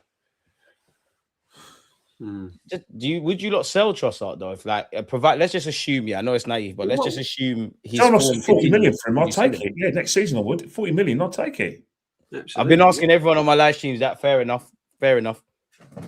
D, would you sell him if his form was this to now to the end of the season? 40 million, bang in May, June, July 2026. You selling? It's a difficult one because let's say we win the Premiership. You've got to look at the players that have helped to win that this season because it's taken him 6 years to win one. So Trossard's been a key player this season. It's a tricky one for me because you're still going to need depth to go into next season. And I think there's players that you can listen to offers to before Trossard. I rate Trossard. I mean, listen. I've always said that Trossard's surprise. I owe Trossard an apology this season. That's one player I do owe to. It reminds me of Freddie Longberg. For me, I always said that he was brilliant coming off the bench. He's a brilliant player to have on the bench to bring on to make things happen. But he's actually been probably one of our best players this season. Been our best attacker when we look at it from start to finish. Yeah, absolutely. So I'll hold my hands up there. So I would listen. I would listen to other offers for other players before Trossard. You know what's happening? I'm not saying I wouldn't sell him, but I would definitely sell Martin. I just think Trossard's the easiest one to move on. If I'm honest, they're on big wages. And I would definitely sell. Havertz. Yeah, but you know Marino. With Trossard and the Martinelli axis, Trossard's still a dibbly dobbly. But the thing with dibbly dobbly, come on, man, he's been our player. He's just dibbled a lot this season. Dibbly dobblies. It's not. It's actually not a. It's not a criticism calling him a dibbly dobbly. No. Because when you're dibbly dobblies, they're effective. They're not world beaters, but they're effective. And they do world class things. When they're on form and within a football match. But it's like cricket. You know the medium. Dibbly dobbly is a medium pace. Dibbly dobbly, right, is a medium pace bowler, medium pace who can bat a bit and is a great fielder. Yeah. Trossard that's how I describe Trossard. Trossard is a dibbly dobbly, but in a nice way, because his form in terms of me describing as a dibbly dobbly is making us a better team. Because guess what? I rate Trossard because I know what I'm getting with you. The others, I don't really know what I'm getting. You need dibbly dobblies in your team. You need dibbly dobblies. He's a dibbly dobbly. Right. Let's put it another way then. Let's say he's not going to let 2 left wingers go, and he's going to bring a left winger in right in the summer. He's going to bring a left winger in that's going to be his first choice. Who would you rather have as a backup left winger if he's only going to bring one in? I know I'd rather have Trossard over Martinelli. I'm indifferent. I must admit, I'm indifferent. At the moment, I can't look beyond Trossard. Definitely. That's me personally. Football's funny. Are we going to say this? I think Martinelli's just fallen completely. Yeah, but with Nelly, I know you absolutely. Martinelli. I'm going to use a cricketing term for Martinelli because, as you know, me and DJB like cricket. And I know you hate cricket, but I'm going to have to use cricketing terms because it's the best way I can express myself. When you look at Martinelli, right, and you look at cricketers, right, Martinelli reminds me of Cameron Green. He's an all-rounder that plays for Australia. They've got big. Let me finish. They've got big hopes for him, but he hasn't delivered in the last 2 or 3 years. So, and I see Martinelli as Cameron Green. Loads of potential. You expect him to be a match winner. You expect him to produce world class performances. I don't really think that about the last 2 years. He hasn't scored a century, and he hasn't got a 5-4 in cricket himself. Yeah, that's Martinelli. That's Martinelli. He really hasn't got moved forward. Let's be honest. For how long he's been at the football club, he really hasn't moved forward. You can't rely on him as a 90-minute all-rounder. He's definitely not one of the players for me. You walk out of that stadium and go, he was outstanding.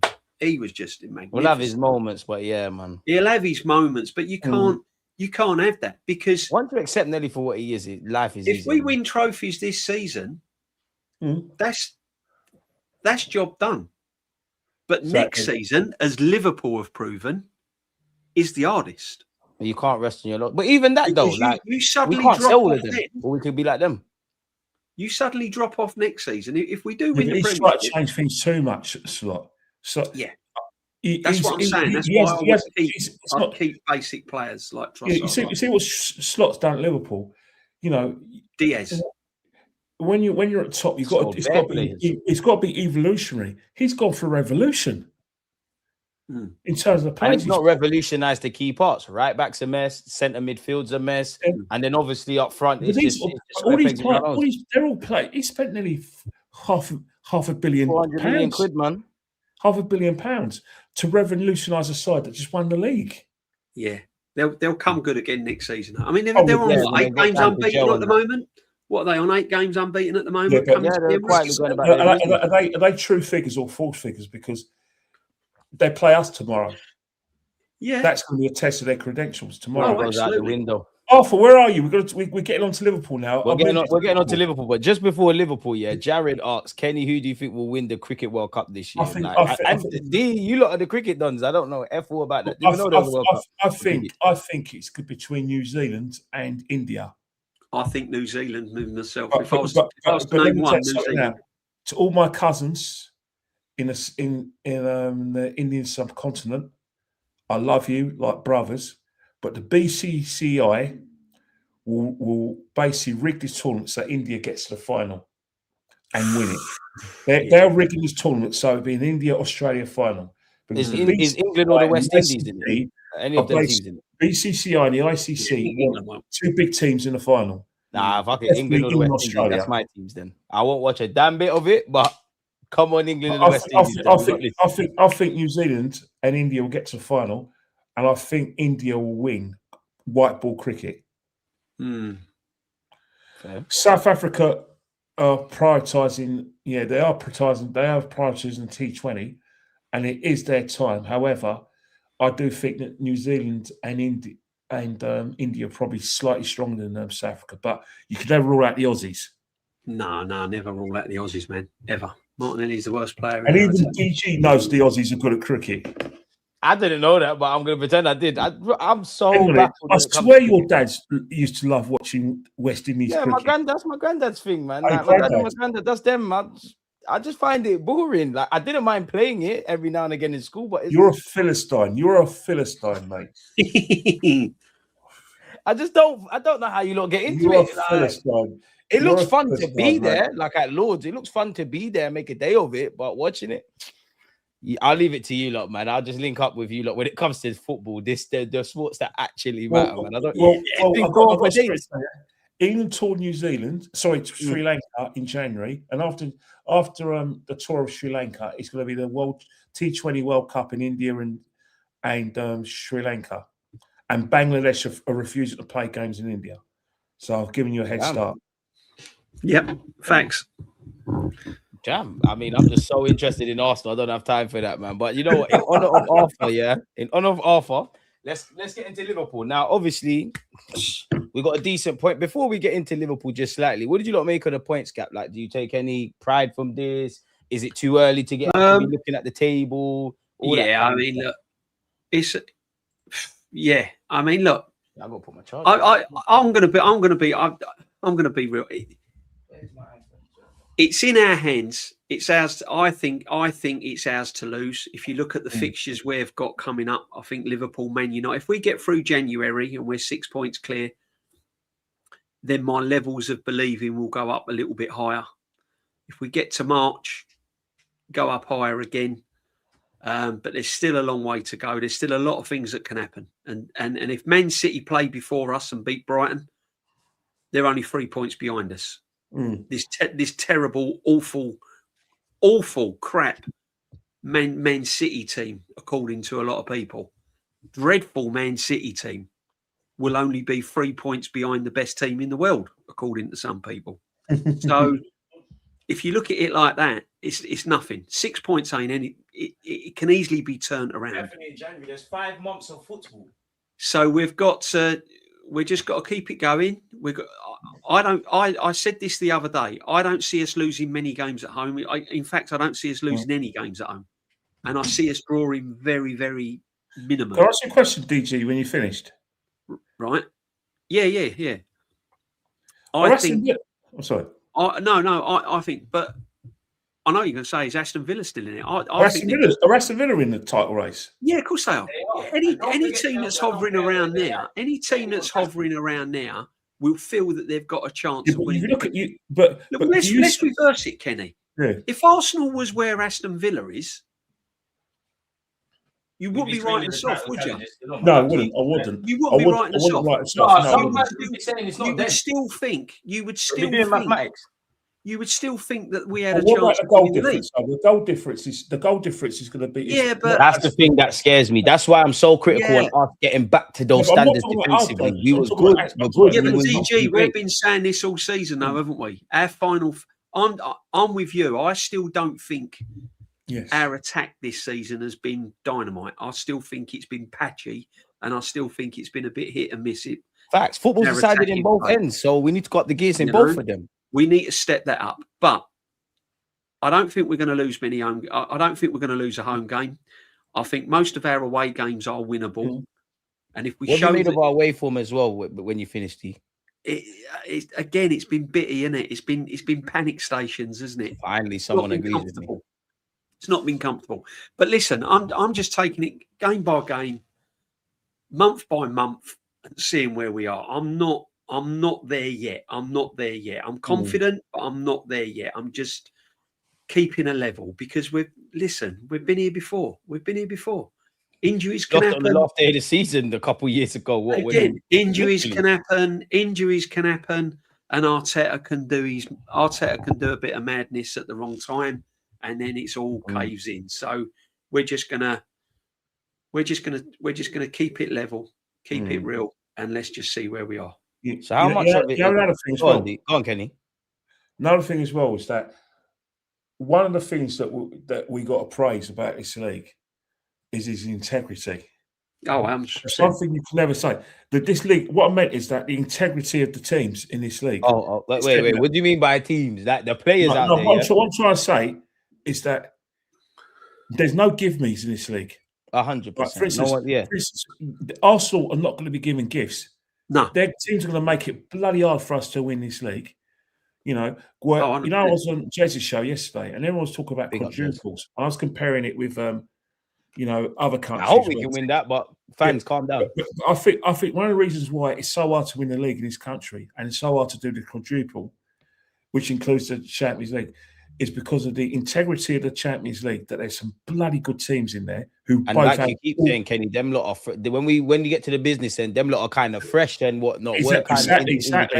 Exactly. And then, but you talk about our league as well. They've got teams who want to get into the top four, get in the Europa League, and teams are just desperate to stay in it. So every game's a big game for them. That's why it's going to be bloody hard for Arsenal to win anything this season, and they have to be on it mentally every game because of the integrity of the competitions that they've entered for. Obviously, go on, Dean. Go on. No, I was going to say, I mean, there will be games that we'll slip up in. I'm sure there will. I mean, there are. Do you know what? I'm so happy you said that, because some fans do not understand everyone's going to drop points, bro. Listen, that's why I'm saying keep it real, keep your feet on the ground. There will be games that we slip up in. There might be a game that we'll lose. There might be a game that we're expected to win and draw. Leeds away worries me.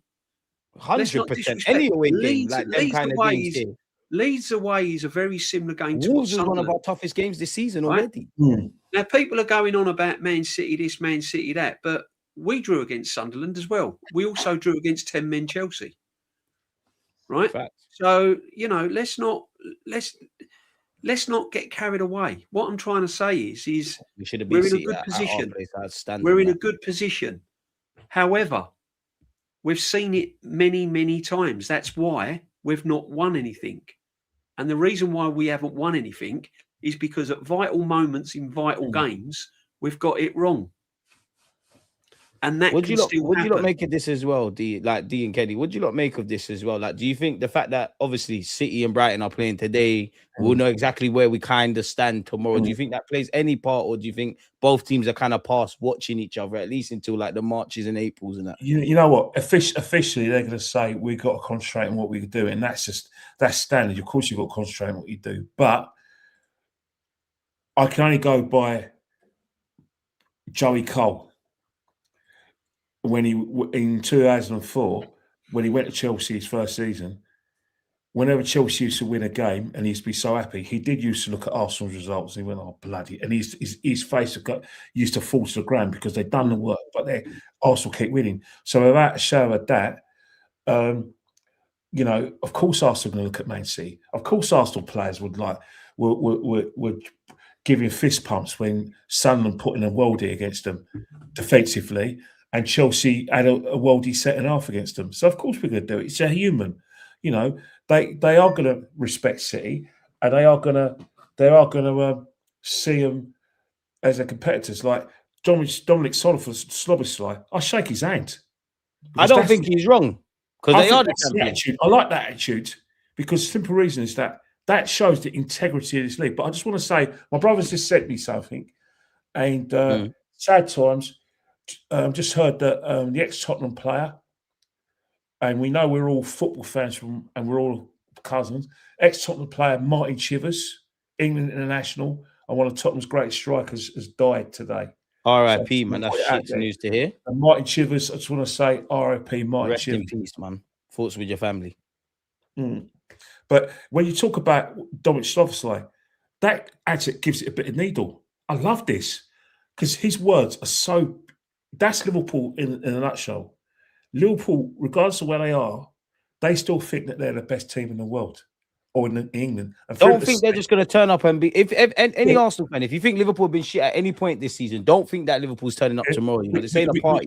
But you know one thing, though, about Liverpool in general. One of the things where we could hurt Liverpool is that they haven't, despite all the players they've bought, they're not sure about their best midfield. They bought two, The defense is shaky. And they're not sure whether, you know, Frimpong and Kirkes are better than Bradley and Robertson. And then you've got Konate. Perversely, Konate's actually, in the last few weeks, has come back in the form, but Van Dijk has lost form. I'll be real, yeah. And I just want to stop it there, Kenny. Yeah, I'll be real. As a non-Liverpool fan, for obvious reasons, obviously, we all watch Match of the Day. We watch the games and whatnot. The whole Liverpool side's been a mess, yeah.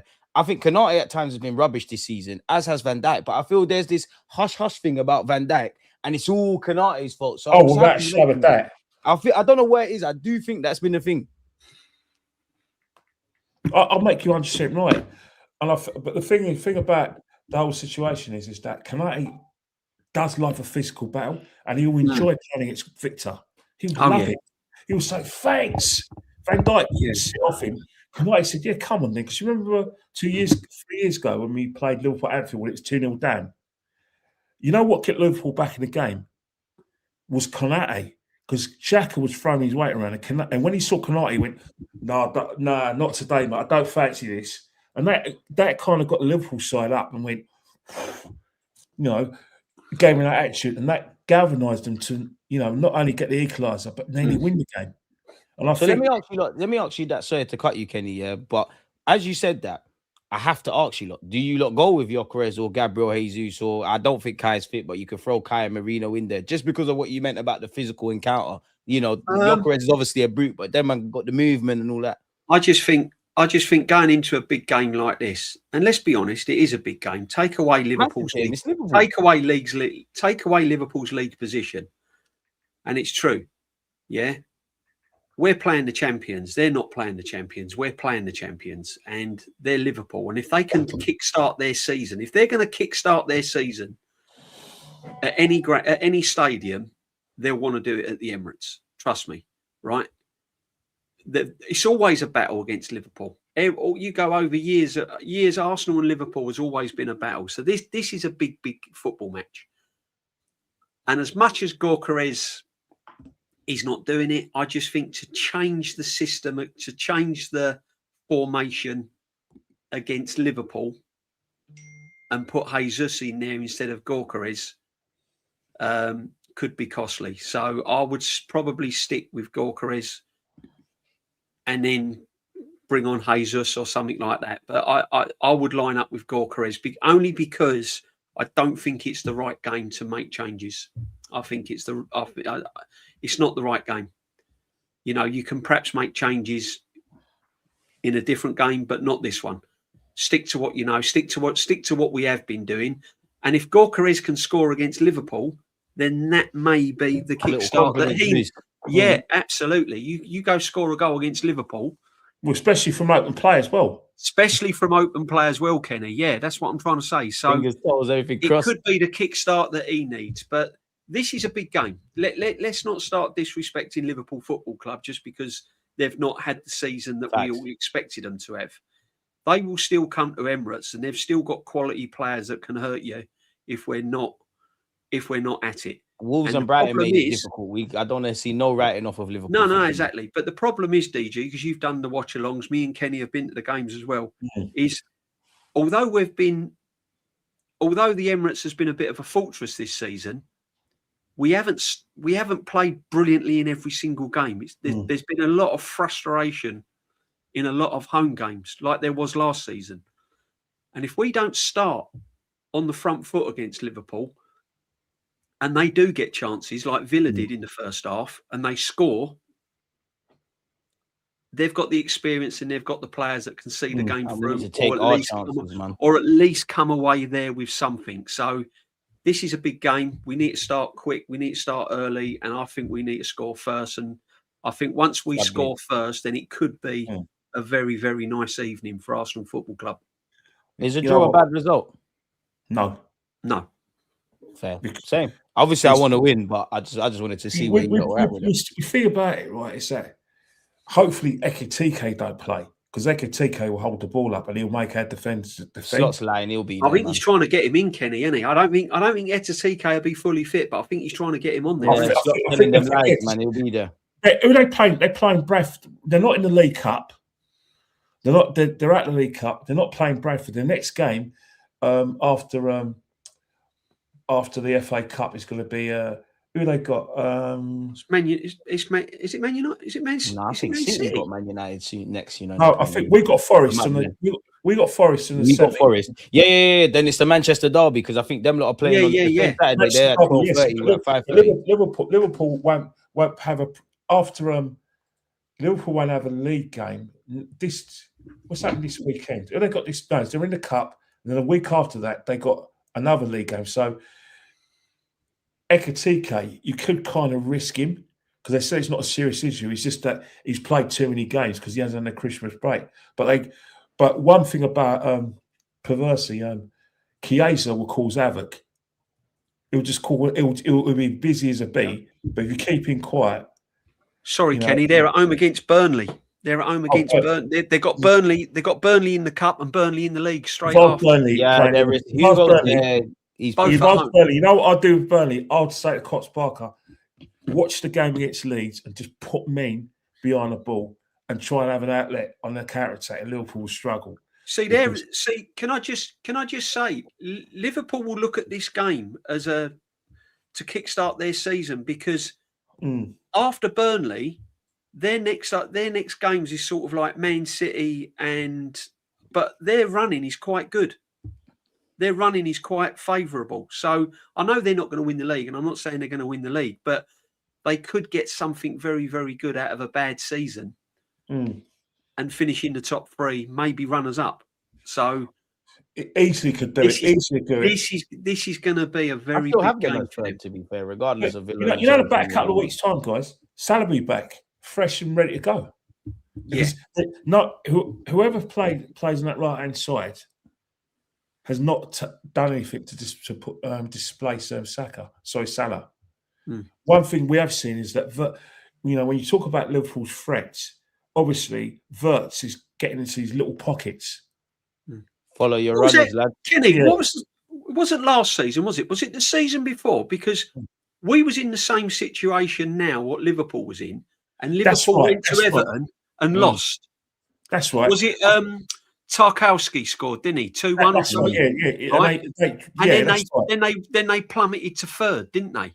Very quickly. Their season they was on for the quadruple. Yeah, I think 2 seasons ago, coming into like the calendar year. It can happen. This is what I'm saying. Liverpool top of the table with 48 points. Fine. Absolutely fine. Us and Man City were behind with 43, I think. Yeah, that's what I'm saying.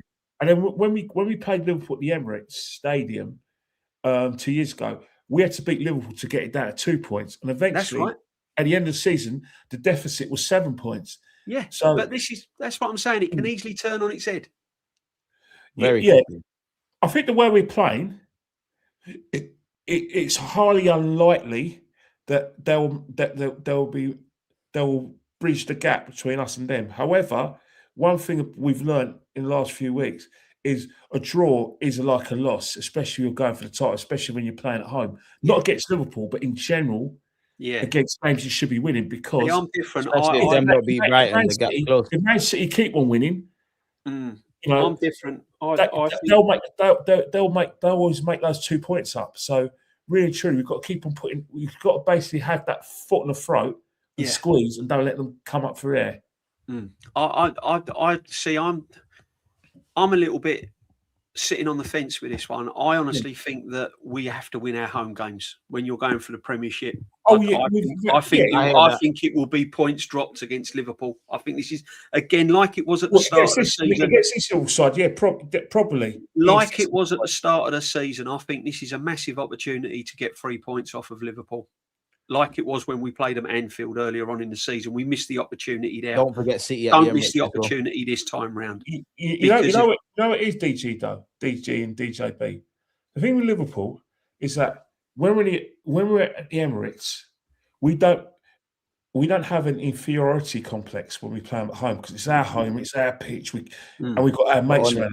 But when we go to Anfield, I think we have an inferiority complex against them. Even if we are on paper better than them, we find a way where you get the feeling that we're just happy just to come out there with a point. Yeah, I did feel that. Well, to be honest, I didn't feel that with the players at the Emirates. I mean, at Anfield last season. Well, earlier in the season, I felt that with Mikel Arteta. I feel the second half. Yeah. He's the reason with that, and I feel City the first half. He's the reason. Don't get twisted. I feel there's times where it's been everybody, like Chelsea, or sometimes the players are fucked up. But yeah, man, like we need to be on the front foot. We can't be naive. And I know that I'm not expecting to see the Liverpool that we've seen drop points. But if we can't beat them now, I don't know when we'll be. Like, I want my 3 points, and I think the players do as well. Mentally, if Liverpool go a goal down, mentally, you hope they drop. There'll be a situation where I want them to make it a basketball match. I think that plays into our hands at the end. If you want me to sort of be bold and controversial, last week when we beat Aston Villa weren't that bad. It's only that we took the game away in the first half, man, and we slaughtered them in the second. But even when they went 4-0 down, and they still didn't have their heads down, they went and thought, fuck it, let's go. Sorry, excuse my language, kids are watching. They went in to try to get a goal. And I generally think that when you look at Liverpool as well, I think the mentality, though, because, when they got this, they're 9 games unbeaten, but there's been draws against Leeds, draws against Fulham. Games. I believe they should have seen that the Fulham game, and I think they should have got one against Leeds. I think if we go up against Liverpool, because it's us. Oh yeah, it'd be a good night. They're going to remember their bad form. Yeah, I think it'd be a good night if we score first. I think it could be a good night. But having said that, it is Liverpool, and it don't matter where you are in the league. This is a big game, and watch their set pieces as well. That's why you don't need tifos to get you up for a big game. Exactly, it's pathetic. Right. But watch their set pieces as well, because Van Dijk. The game speaks for itself, DG. Yeah, but Van Dijk and Konate are just as good as set pieces as we are. Oh, Van Dijk can hurt you on a set piece, definitely. And Konate as well. Yeah, 100%. 100%. I think we've got to show. When it comes to set piece delivery, Szoboszlai's as good as Declan. Yeah. And I mean, we saw him from dead ball scenarios in the last game. Yeah. I think we've got to show the form we did against Aston Villa in the second half. I think we've got to start the game like we finished against Aston Villa. That's what I think. Get the game to bed. Go 1 or 2-0 up. Go in at half time, because Liverpool's a team you have to kill. Yeah, I've been having my half-time breaks recently at the Emirates, and I'm thinking, oh dear, I'm still a bit nervous. The job ain't done. It's not, do you know what I mean? It's like it's been hard work. It's been hard work again, but that's what the Premiership should be. It shouldn't be easy. Shouldn't be easy. Hopefully, the last half an hour is plain sailing for Arsenal. I think they owe it to us fans, man. If I'm honest with you, this is why. And that's a nice thing. Last 2 games, we've actually been putting the ball in the back of the net. Long may that continue, because you have to do it again. We still concede goals, though. I've been saying this when I've been streaming with you lot all season so far. Like, I think we're a good team. It used to be a great team defensively. If I could get my crystal ball out, we've done very well, not to talk about our other rivals, Man United and Chelsea, sacked managers. We're playing Man United on the 25th. We're playing Chelsea next week. And then the second leg, we're in the first Tuesday of February, we're playing Chelsea. Does the fact that they sacked their managers uncharted games against us means nothing, mate? I'm not scared of Man United. I'll be real. I'm more take the threat of Chelsea seriously. Man United. Do you think they'll be galvanised? Do you think both teams will be galvanised under new managers when they play us? Yeah, definitely, 100%. Chelsea 100%. More than Man United. I don't know who the hell Man United gaffer is. Arsenal. If you're a new manager at a big football club, to get one over on a team like Arsenal could absolutely make your job as that new manager with the fans a lot easier. Facts. Let's be honest. You get that Rossignol or Rossignol or whatever you want to call him, right? Rossignol. Right? If Rossignol knocks us out of that Carabao Cup, he's a hero. Yeah. And all the language coming out of Chelsea is they're not taking that competition seriously. So it doesn't matter what he does for the rest of the season. If he knocks us out the Carabao, this is what fans got to realise. If he knocks us out the Carabao Cup, Rossignol gets put on a pedestal like Arteta has for the next 6 years. I agree with you. That's why I need everyone rested against Portsmouth, even though Magic at the FA Cup. How do you play? How do you play Chelsea then? If we don't strongest if we're arrogant enough, and it's not misplaced arrogance, it's understandable arrogance that we're going to beat Portsmouth, and we don't talk much about Portsmouth, and we segue to Chelsea. What side do we play against Chelsea? Strongest team available, and I need to see a great performance from. What about goalkeeper? The last 3 years, it hasn't been. Who plays in goal? He ain't going to do it. He ain't going to do it against Chelsea. He's going to play Kepa in goal, but I'm going with Raya. He won't do it in the first leg. Well, to be fair, Raya probably gets both games, if I'm honest. But if it's Raya in goal, Gabriel Magalhaes, Saliba, Timber, obviously Calafiori, you may or may not be fit. Strongest team, man. DG, I'm going to say this, right? And I've said this before, and a lot of people have said it on the stream. This Carabao Cup is one of the most important cups to win this season. I'm on that as well, because we've got no divine right to throw it. Because it gives you the confidence then to go on and win bigger things. However, in the semi-finals. However, I'm reverting back to Mikel Arteta. And this is going to be painful for a lot of people, and Kenny as well, because he's going to Chelsea. I'm going to Chelsea's second leg, not first leg. Unfortunately, it's not his priority, and he won't play a strong team. It's not his priority. Is that because of the games? Is it because it's the Carabao Cup? I think it's because of the congestion. Yeah. Because of the injuries a lot of key players are carrying. I don't think it's his priority. I honestly believe that he's going to rest players, and that could be our downfall. I'm not going to use the word bin it because that's a bit harsh, because the squad that he plays should still be good enough to get over the line against Chelsea. But don't expect your Sakas, Odegaards, Rice, Zubimendi, Saliba. No, I just don't. If Rice ain't there, I panic. I can't lie, man. I've become accustomed to Declan being there, innit? Like in my mind, Declan doesn't play against Portsmouth. You're good to go against Chelsea. I don't think it's this manager's priority, and it should be. And this is one of the mistakes he could make this season.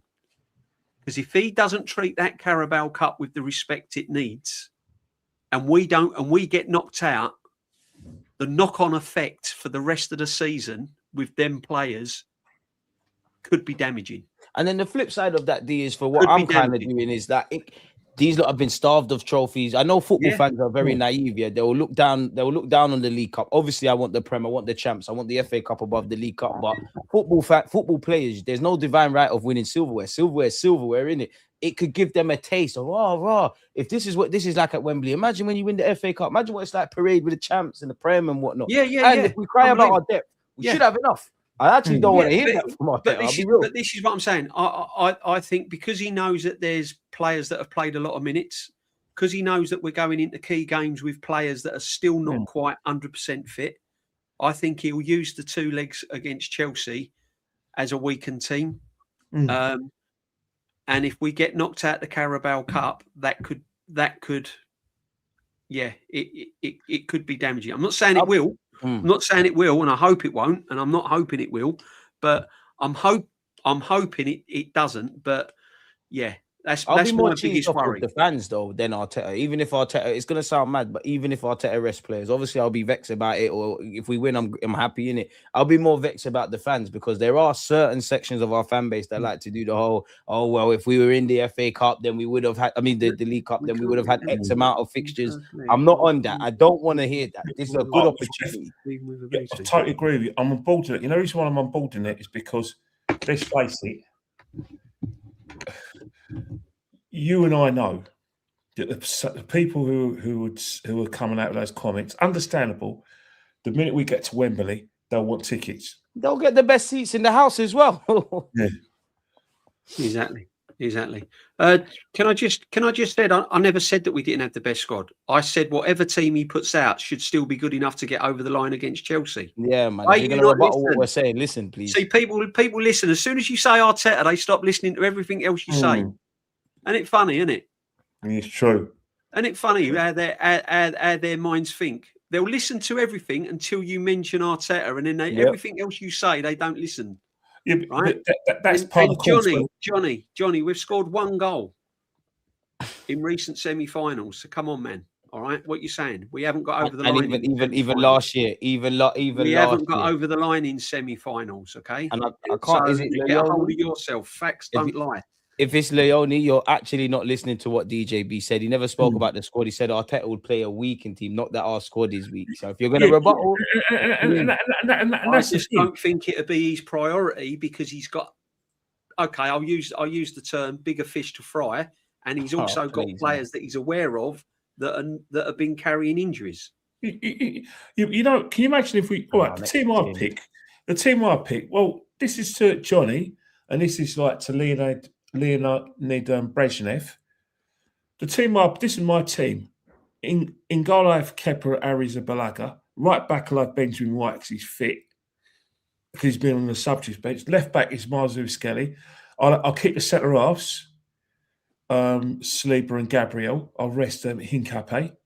And in the midfield, I'll have Eze, and I'll have Norgard and Zubimendi. And up top, I was with you until I didn't hear Rice's name, man. Up top, I'll have Victor Gyökeres because I think he needs a goal.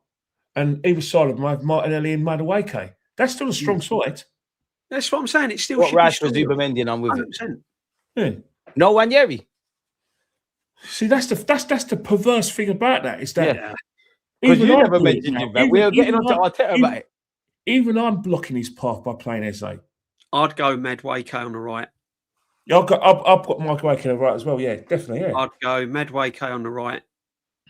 I'd still stick with Trossard on the left. He's going to go Zubimendi, Norgard, or Zubimendi and Marino. I was just about to say you're more likely to see. Zubimendi and Marino, and probably Eze in the 10. I don't think he'll go. For I think he'll go either Hincapié and Saliba or Hincapié and Gabriel in the centre. Probably, and I think he'll go Skelly left back, Timber right back. That's what I think he'll do. You don't think he'll start Ben White? He'll rest one of the centre backs. Ben White right back. But would he start some of these guys? They're probably going to start against Portsmouth. Is he going to start them against Portsmouth and then what, like 48 hours after? That's a good question. Because Ben White, if he's come back from injury, certain players come back injury, 2 games in 3 days, and the intensity of a London derby against Chelsea, that's a good thing. But that's the team I think he would like to pick. It's interesting. Yeah, kind of damned if, to be fair, he's kind of damned if you do, damned if you don't. You know, that, I mean, what team do you pick there? Because again, FA Cup, you can't. You've got to take it seriously. You got to take it seriously. It's in our DNA. And this guy in the FA Cup hasn't done well in previous seasons. And it is away from home as well. Since he's won it, his record in the FA Cup has been appalling. So, yeah. Surely Wanjeri Eze. Eze left wing. Did you think Madueke will play on Sunday, but not on? Like if Wanjeri don't start against that, I'm saying it. You might as well go alone now, innit? Like I try and cut excuses. Now you actually have to go and find the loan. If Wanjeri don't start at Portsmouth away, a League One side, forgive me, there's something wrong. Then not even something wrong. You're just not in the plans like that.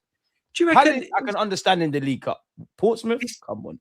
Is Havertz fit? Will he be fit by the FA Cup? He keeps kind of playing games around Havertz, man. I think when I read this, he mentioned on Havertz, he's saying, you know how he does the whole, they're evolving, we got to see the best version, they got to pass some tests. We all know, I try not to take much stock in what Mikel Arteta says before a game. He makes you believe certain players are going to be there, then they're not, and vice versa. If Kai was fit, he probably would have had 2 games in a row. No, I think Kai, if he's fit, he might use the Portsmouth game to put him on the bench and bring him on and give him minutes. That kind of way, yeah. Yeah. Do you know what I mean? I reckon he'll start with Jesus against Portsmouth up front. Yeah. I reckon he'll start with Jesus. I reckon he'll start with Jesus. And I reckon he'll go Eze, Madueke, Martinelli. Could you even get away with Madueke? Sorry, Wanjeri right wing against Portsmouth. So it's just so that Eze's there, and you could. I don't know if he's. Yeah, I'd go Wanjeri. I'd go Wanjeri against Portsmouth, 100%. Why not? I'll be amazed if Wanjeri doesn't start against Portsmouth. Why not? I'd go Wanjeri against Portsmouth. Definitely. But you play him in the midfield. But if you play him right back, right wing, or inverted forward, it's going to be the same problem as Brentford last year, where where Portsmouth, this is their day out. This is their, the biggest game of the season for them lot. Yeah, but the thing, what we've seen with the FA Cup with a lot of the small sides and some of the Championship sides is. Well, we saw Plymouth Liverpool last season, Kenny. Yeah, but there's some teams, right, that believe they can win the FA Cup. So we've seen situations where our Premiership teams and some certain Championship teams play second 11s because of the amount of games they're playing in their respective leagues and our league. So if Portsmouth had integrity and like I said, love for this competition, you'll think that they're going to think, right, let's do the Giants killing. Because you notice a lot of times with the third round and the fourth round, but it's definitely in the third round, some of our Premiership teams don't play full sides, and 9 out of 10 times they get turned over. Last year, man, and some of our Championship teams don't play full sides because getting in the Premiership is more vital, staying in the Championship is more vital, staying in the Premier League is much more vital than winning silverware. And that is one of the reasons why the FA Cup is been for me degraded, diluted. They got drummed 5-0 last game. So I said yesterday, though, Kenny, wasn't it? When I said unfortunately the FA Cup's been degraded, because the semi-finals are played at Wembley, and B, owners of football clubs put so much money now into football that their priority is not the FA Cup. Their priority is either staying in the division they're in. Staying in the division they're in, and it's just a fact. Unfortunately, I know it's horrible and it's harsh, but that's the nature of the beast now. The Premier League has killed the FA Portsmouth Cup. Can't afford to get relegated out of the Championship. They can't afford it. So they might play a weakened team against Arsenal. Yeah, but you know another thing as well. The Premier League have killed the FA Cup for the next. future. They killed it. They killed the FA Cup Premier League. 100%. 100%. And it's only going to get worse. But the thing is now the Champions League as well has killed it because the format of the Champions League for the bigger clubs in the FA Cup now is too demanding. But DJ, what the Premier League have done, they've had an agreement with the FA Cup with the FA, and in terms of a little partnership where the FA are basically bowing down to Premiership demands.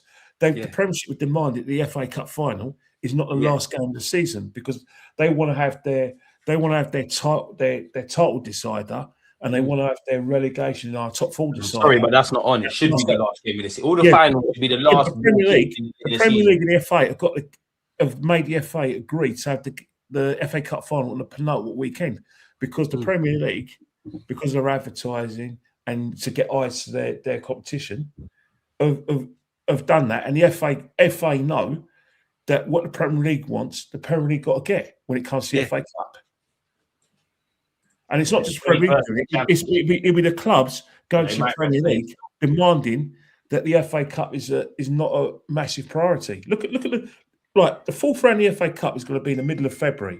It's normally end of January. So that further dilutes the competition. Yeah, rested sides for everybody, isn't it? If we're able to, God forbid that there's injuries. Because there's too many games in the Premier League. See, the thing is, what's in our favour though? Portsmouth, they're 4th from bottom in the Championship. 21st in the Championship. They're 1 point. Norwich are 24 points. Portsmouth are 25. So their priority is not the FA Cup. Their priority is staying in this division. Yeah. It all depends what their manager's on. The manager might go, you know what, F it, strongest team, gas up the fans. Yeah, Arsenal could kickstart our season domestically. All I know is that I've been to Portsmouth sort of 3 or 4 times. It's quite a hostile place to go to, and it's quite it's not a nice ground to go to. That's what scares me about resting players. A very working class is a working class city where they can have it. They have it, it comes off of that Solent, mate. I tell you, and it's not a nice place to go play football. They'll be competitive. I know that much. People Portsmouth, where you go to Southampton, it's much more. It's working class up to a point, but there's more money. Southampton's like Arsenal, man. It's like Arsenal, man. Yeah, but Southampton's like a much more. Southampton's like the Chelsea of London, isn't it? It's a bit more upper class. That's what I'm trying to say. Portsmouth, it is poor. Full of Portsmouth, they're poor there. Yeah, it's not a nice place to go.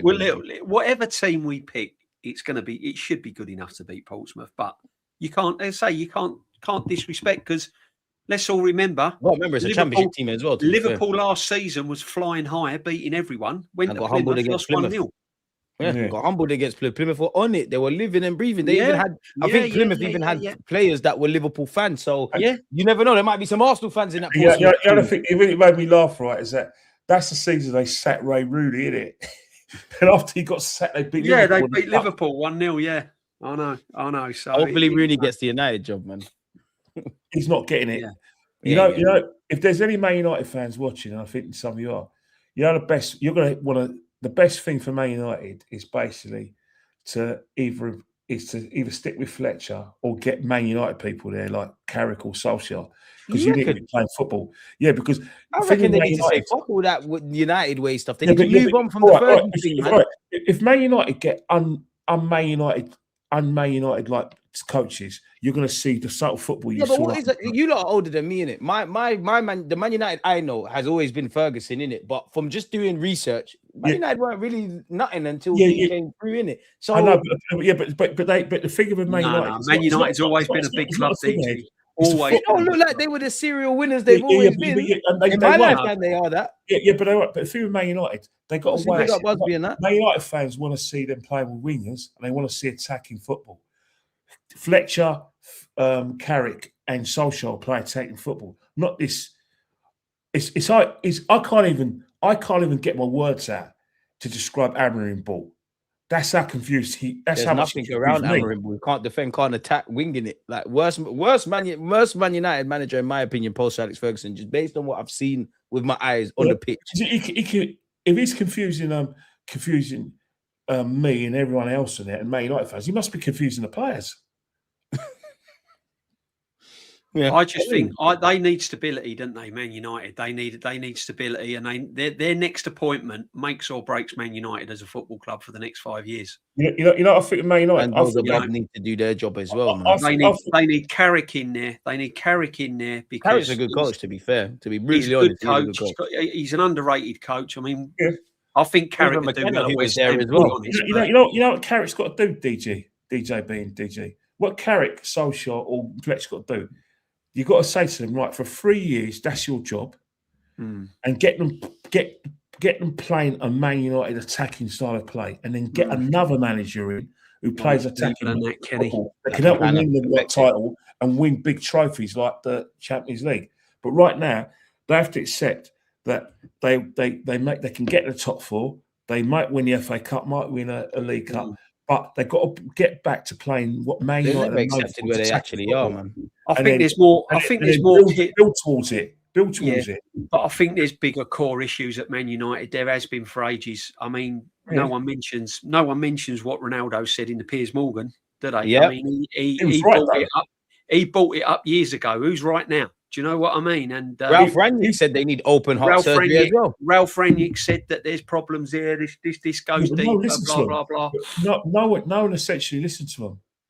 That's the problem. But you don't. When you're in that zone, you don't want to listen to facts, do you? That's the problem. That's the issue. Yeah, it's a lot of problem with our fan base. They don't want to listen to a lot of the facts. They just want to be in that zone.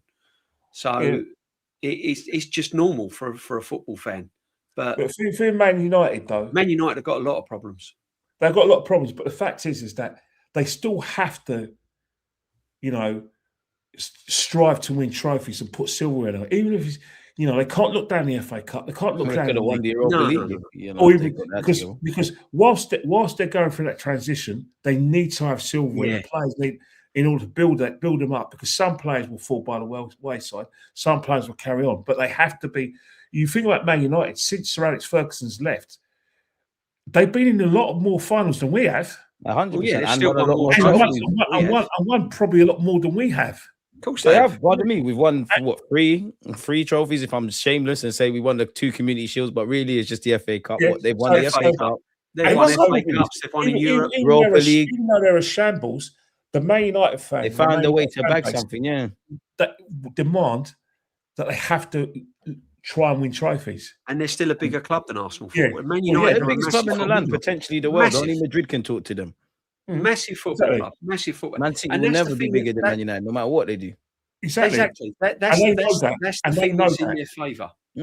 Is the size of Man United, and you know, if someone walks in there and gets it right and gets the recruitment right, Man United will be a massive.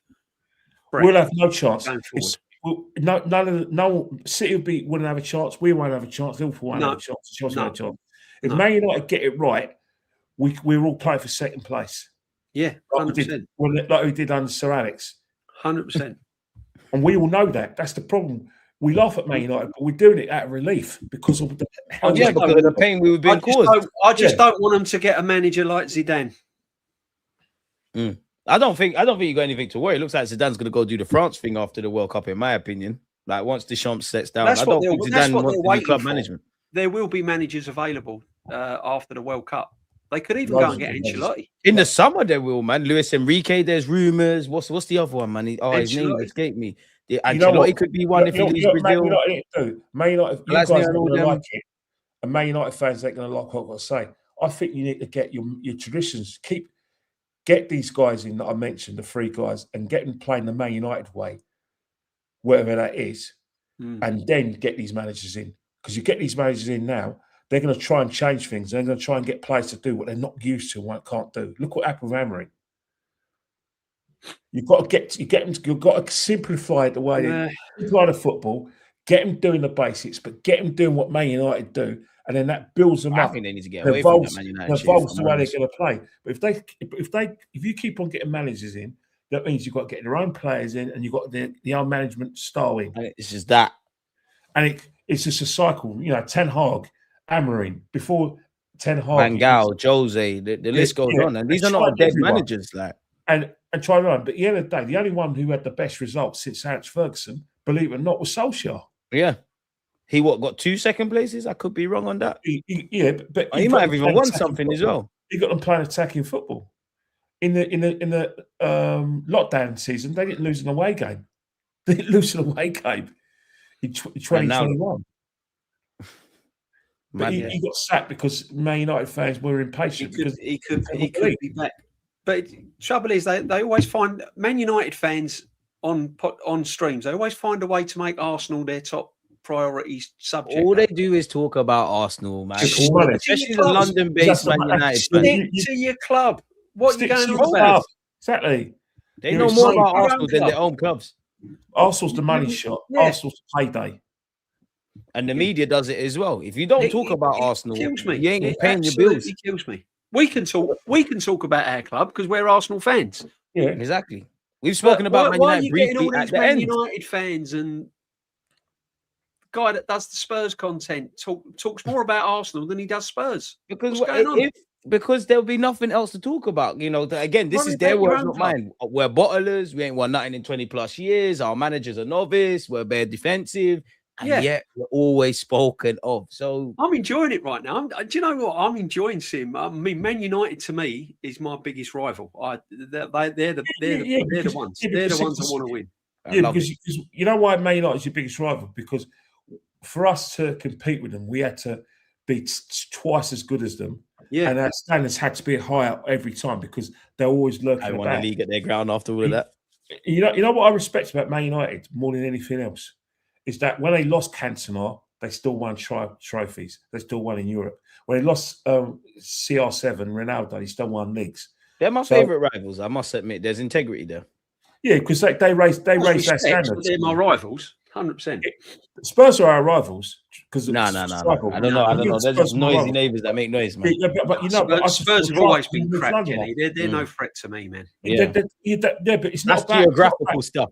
They're just neighbours that don't get on with us. Yeah, but that's what I love about. Do you know what Spurs are? Do you know what Spurs are like?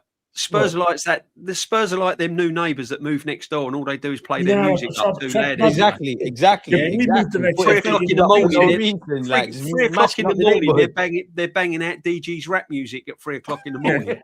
Yeah, the noisy neighbours. You know, that's all Spurs are to me. Exactly. They've always been shite.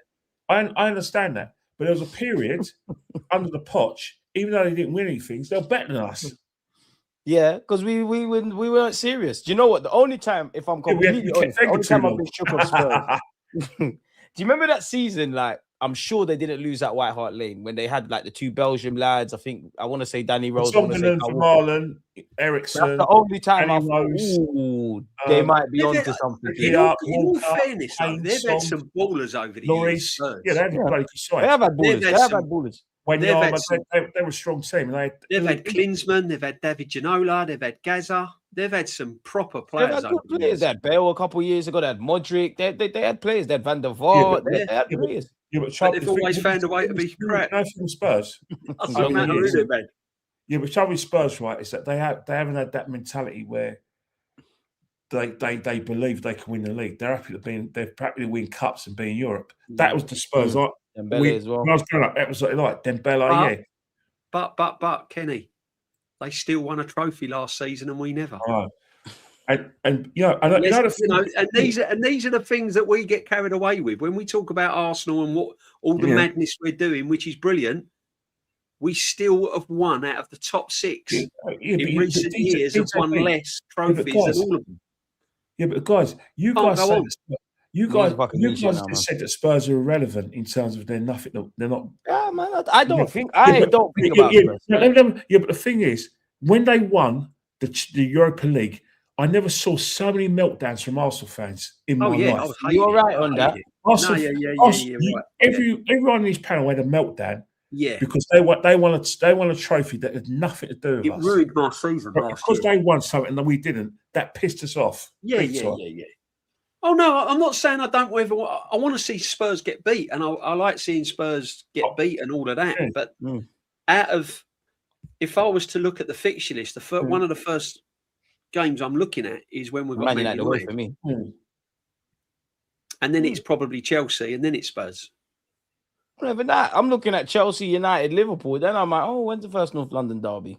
Yeah, there's a couple of away grounds I look at now before that, if I'm honest. Yeah, I think the North London derby it's still a massive fixture for probably the only derby that lives up to expectations. You know what I think, and it's not an indictment on our fans, the current fans, the younger fans. I think the old school Gooners they remember, back, like the kind of anarchy. Physical anarchy and verbal anarchy of a North London derby, and they people like me hanker for it. We loved as much as we hated it at the time. We always talk about when I went down the gauntlet and White Hart Lane, I got bottles thrown at me in a glass every day. This guy trying to hit you had to have your head on a swivel. You know what I mean? But that's what Tottenham means about it, is that they hated us and we hated them. You know what I mean? I feel like I hate Chelsea more. I definitely hate Spurs more, but I feel like I hate Chelsea more. Chelsea. I feel like I proper hate Chelsea still. In the days of John Terry, Frank Lampard, and when they were doing all sorts of crazy stuff under Mourinho, I couldn't stand them. Yeah, but I think the trouble with a lot of our modern fans who hate Man United more than Tottenham and Chelsea more than Tottenham is because a lot of our modern fans went to school in North London and in London where there were a lot of Man United supporters who couldn't spell Man United. So that rivalry is about the school gates. It's not. And I think it's social media as well. It's not about historical rivalry. I always see Spurs, Liverpool. So I always see Chelsea, Liverpool, and Man United as my competitors for trophies. I don't see them as rivals. I only see Tottenham as rivals. Yeah, I can see you. Don't forget the referees against Man United. I'll always be onto them for that. Yeah, but because we competed with Man United for trophies. We competed with Chelsea. For not so much for trophies, but for the basically top club of London, and we competed with Liverpool for cup finals because there's a lot of cup games between us and Liverpool, which goes back 71 years. But in terms of Tottenham, it's personal for me. It's personal. Yeah, I can understand that. 100%. But and with that, people, it's been a great show. It's been a great stream. First one back. It's been awesome. Big up the chat. Big up the chat, man. Obviously, we'll be back next Wednesday. Hope we delivered. It'll be brilliant. I thought Arthur has been good. Johnny D's keeping up his good form. I hope you got some new Arteta posters for his bedroom wall. SLD's been excellent today. You might have got some Calafiori ones as well for you as well. Big up Johnny D. Brilliant. Make sure you're hanging them high. All right. And this season, we'll have a parade, hopefully, and we'll all be out on the streets of North London. And you can have your Arteta flag waving about in the wind. So if Johnny D is going to eat the Emirates Stadium, what's above us? That's going to be a bloody big meal. Kenny, yeah. Look.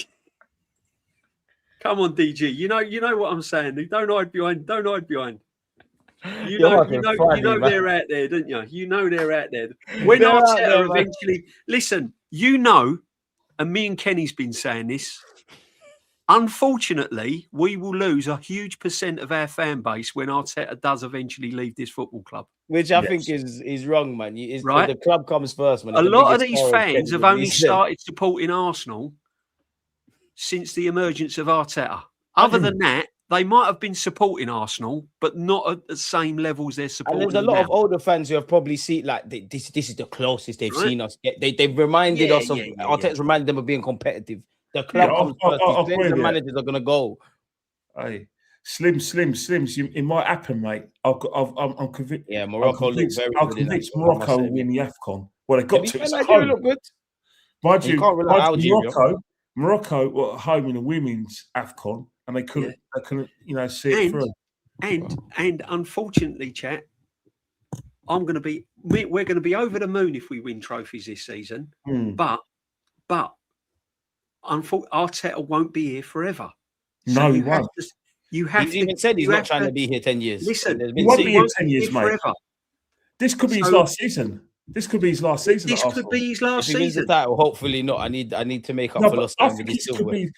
He could do a Jurgen Klopp, couldn't he? I've achieved everything at Arsenal. I've won the Premiership. It's mentally exhausting as well. I'm off ski. So chat, man. Follow DJB. Follow Kenny Ken on Instagram. It's been a pleasure being here with them. Happy 2026. Where have we been the last couple of weeks? Where have we been the last couple of weeks, eh? Yeah. No, it's been good. It's been good. It's always been good, man.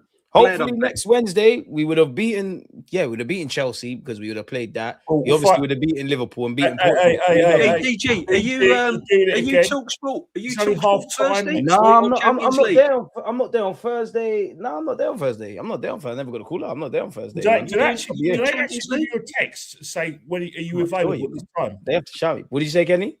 Do they text you to say? They give me a bunch of dates, and I'm like, yeah, I want to do this, I want to do that. I don't want to do this. Can I ask you a question? Go on. Do you get how do I say incentives apart from like a pizza, a stale pizza, a flat? No, I get paid. No. I don't get pizza. I get a fee. I'm not there for pizza. I can buy pizza. Where when I was drinking, they just basically gave me as much beer as I wanted, as much. No. I'm not on that. I said I can have that, but I want money as well. I like sterling, man. I like sterling. That pays bills. Well, yeah, I like pound sterling. I'm not sure. Yeah, I can make a pizza. Actually, I wish you well, man. Listen, I do like pound sterling. Appreciate you, lot, man. DG, I hope you carry that on this year, man, and go even more. Appreciate that. As long as I have you be there. It's about time someone defends our club. We're worried, man. Well, you're not take a lot of stick on there. They want to see Arsenal get beat on there all the time. Yeah, well, I've been there when we've conceded. Like sometimes it's the trenches, man. Like there's a lot of. When I used to go in TV studios about 13 years ago, they turn the sound down, don't they? Yeah. The commentary's off, but you see how my laptop's obviously here when I'm talking to you. Like, there's a bunch of, depending on the games, there's a bunch of games on in it. Like, so example, I can't remember for the life of me, but the last time we played at 3 p.m, I was there. I can't remember the game. Like, you've got all of the games in it, so it's like just all in front of you, and then obviously. Wow. But you still get food. You still get free food. Like, They don't give you food. I would rather the money over the food. They don't give you food. They don't give you food. Jeez. You can get an apple and a banana and as many green teas as you want and shit. Do you have the makeup done? Do you have all that? Nah. To be fair, when I've gone on other platforms within that building, yeah, but Talksport, they don't do none of the makeup, man. Well, last time I did makeup, I saw Piers Morgan. Your Sports Tonight used to be based in Warren Street, so there was a McDonald's around the corner in Warren Street, and there was like this pizza place, where we would get pizza, and they used to just say Ken Stella. all yours. Nah, I don't drink no more. I'm teetotal. Kenny, I will see. Hopefully, I'll see you tomorrow. Well, definitely at the game. I'll go to the same place, and hopefully you'll see you there this time. Yeah, we'll go to the same. Oh yeah, I think Dan's going there as well. So yeah. And most importantly, the 3 points, lads, man. Hopefully you lot get there safe, return home safe. We need 3 points. Listen, at the end of the day, as I keep saying it, we're all Arsenal fans. Whether you agree with everything we say, whether you disagree, at the end of the day, we're all Arsenal fans. No one likes, other than Arsenal fans, no one likes us. So, and it's just fucking opinions. So what if I think Zubimendi the best thing since sliced bread and them lot disagree, and Kenny doesn't think Rice isn't well close? Who cares? Like, it's not that deep. You know the thing that's going to reaction, DG. You know what I suggest for relaxation to to overcome the nerves of an Arsenal match and the stress it brings. Watch a bit of cricket today. Yeah, we're gone, man. We're gone. People, smash the like button. I thought he was going to say something serious. DJB, Kenny Ken, one love. Man said cricket, safe, man. Man said cricket.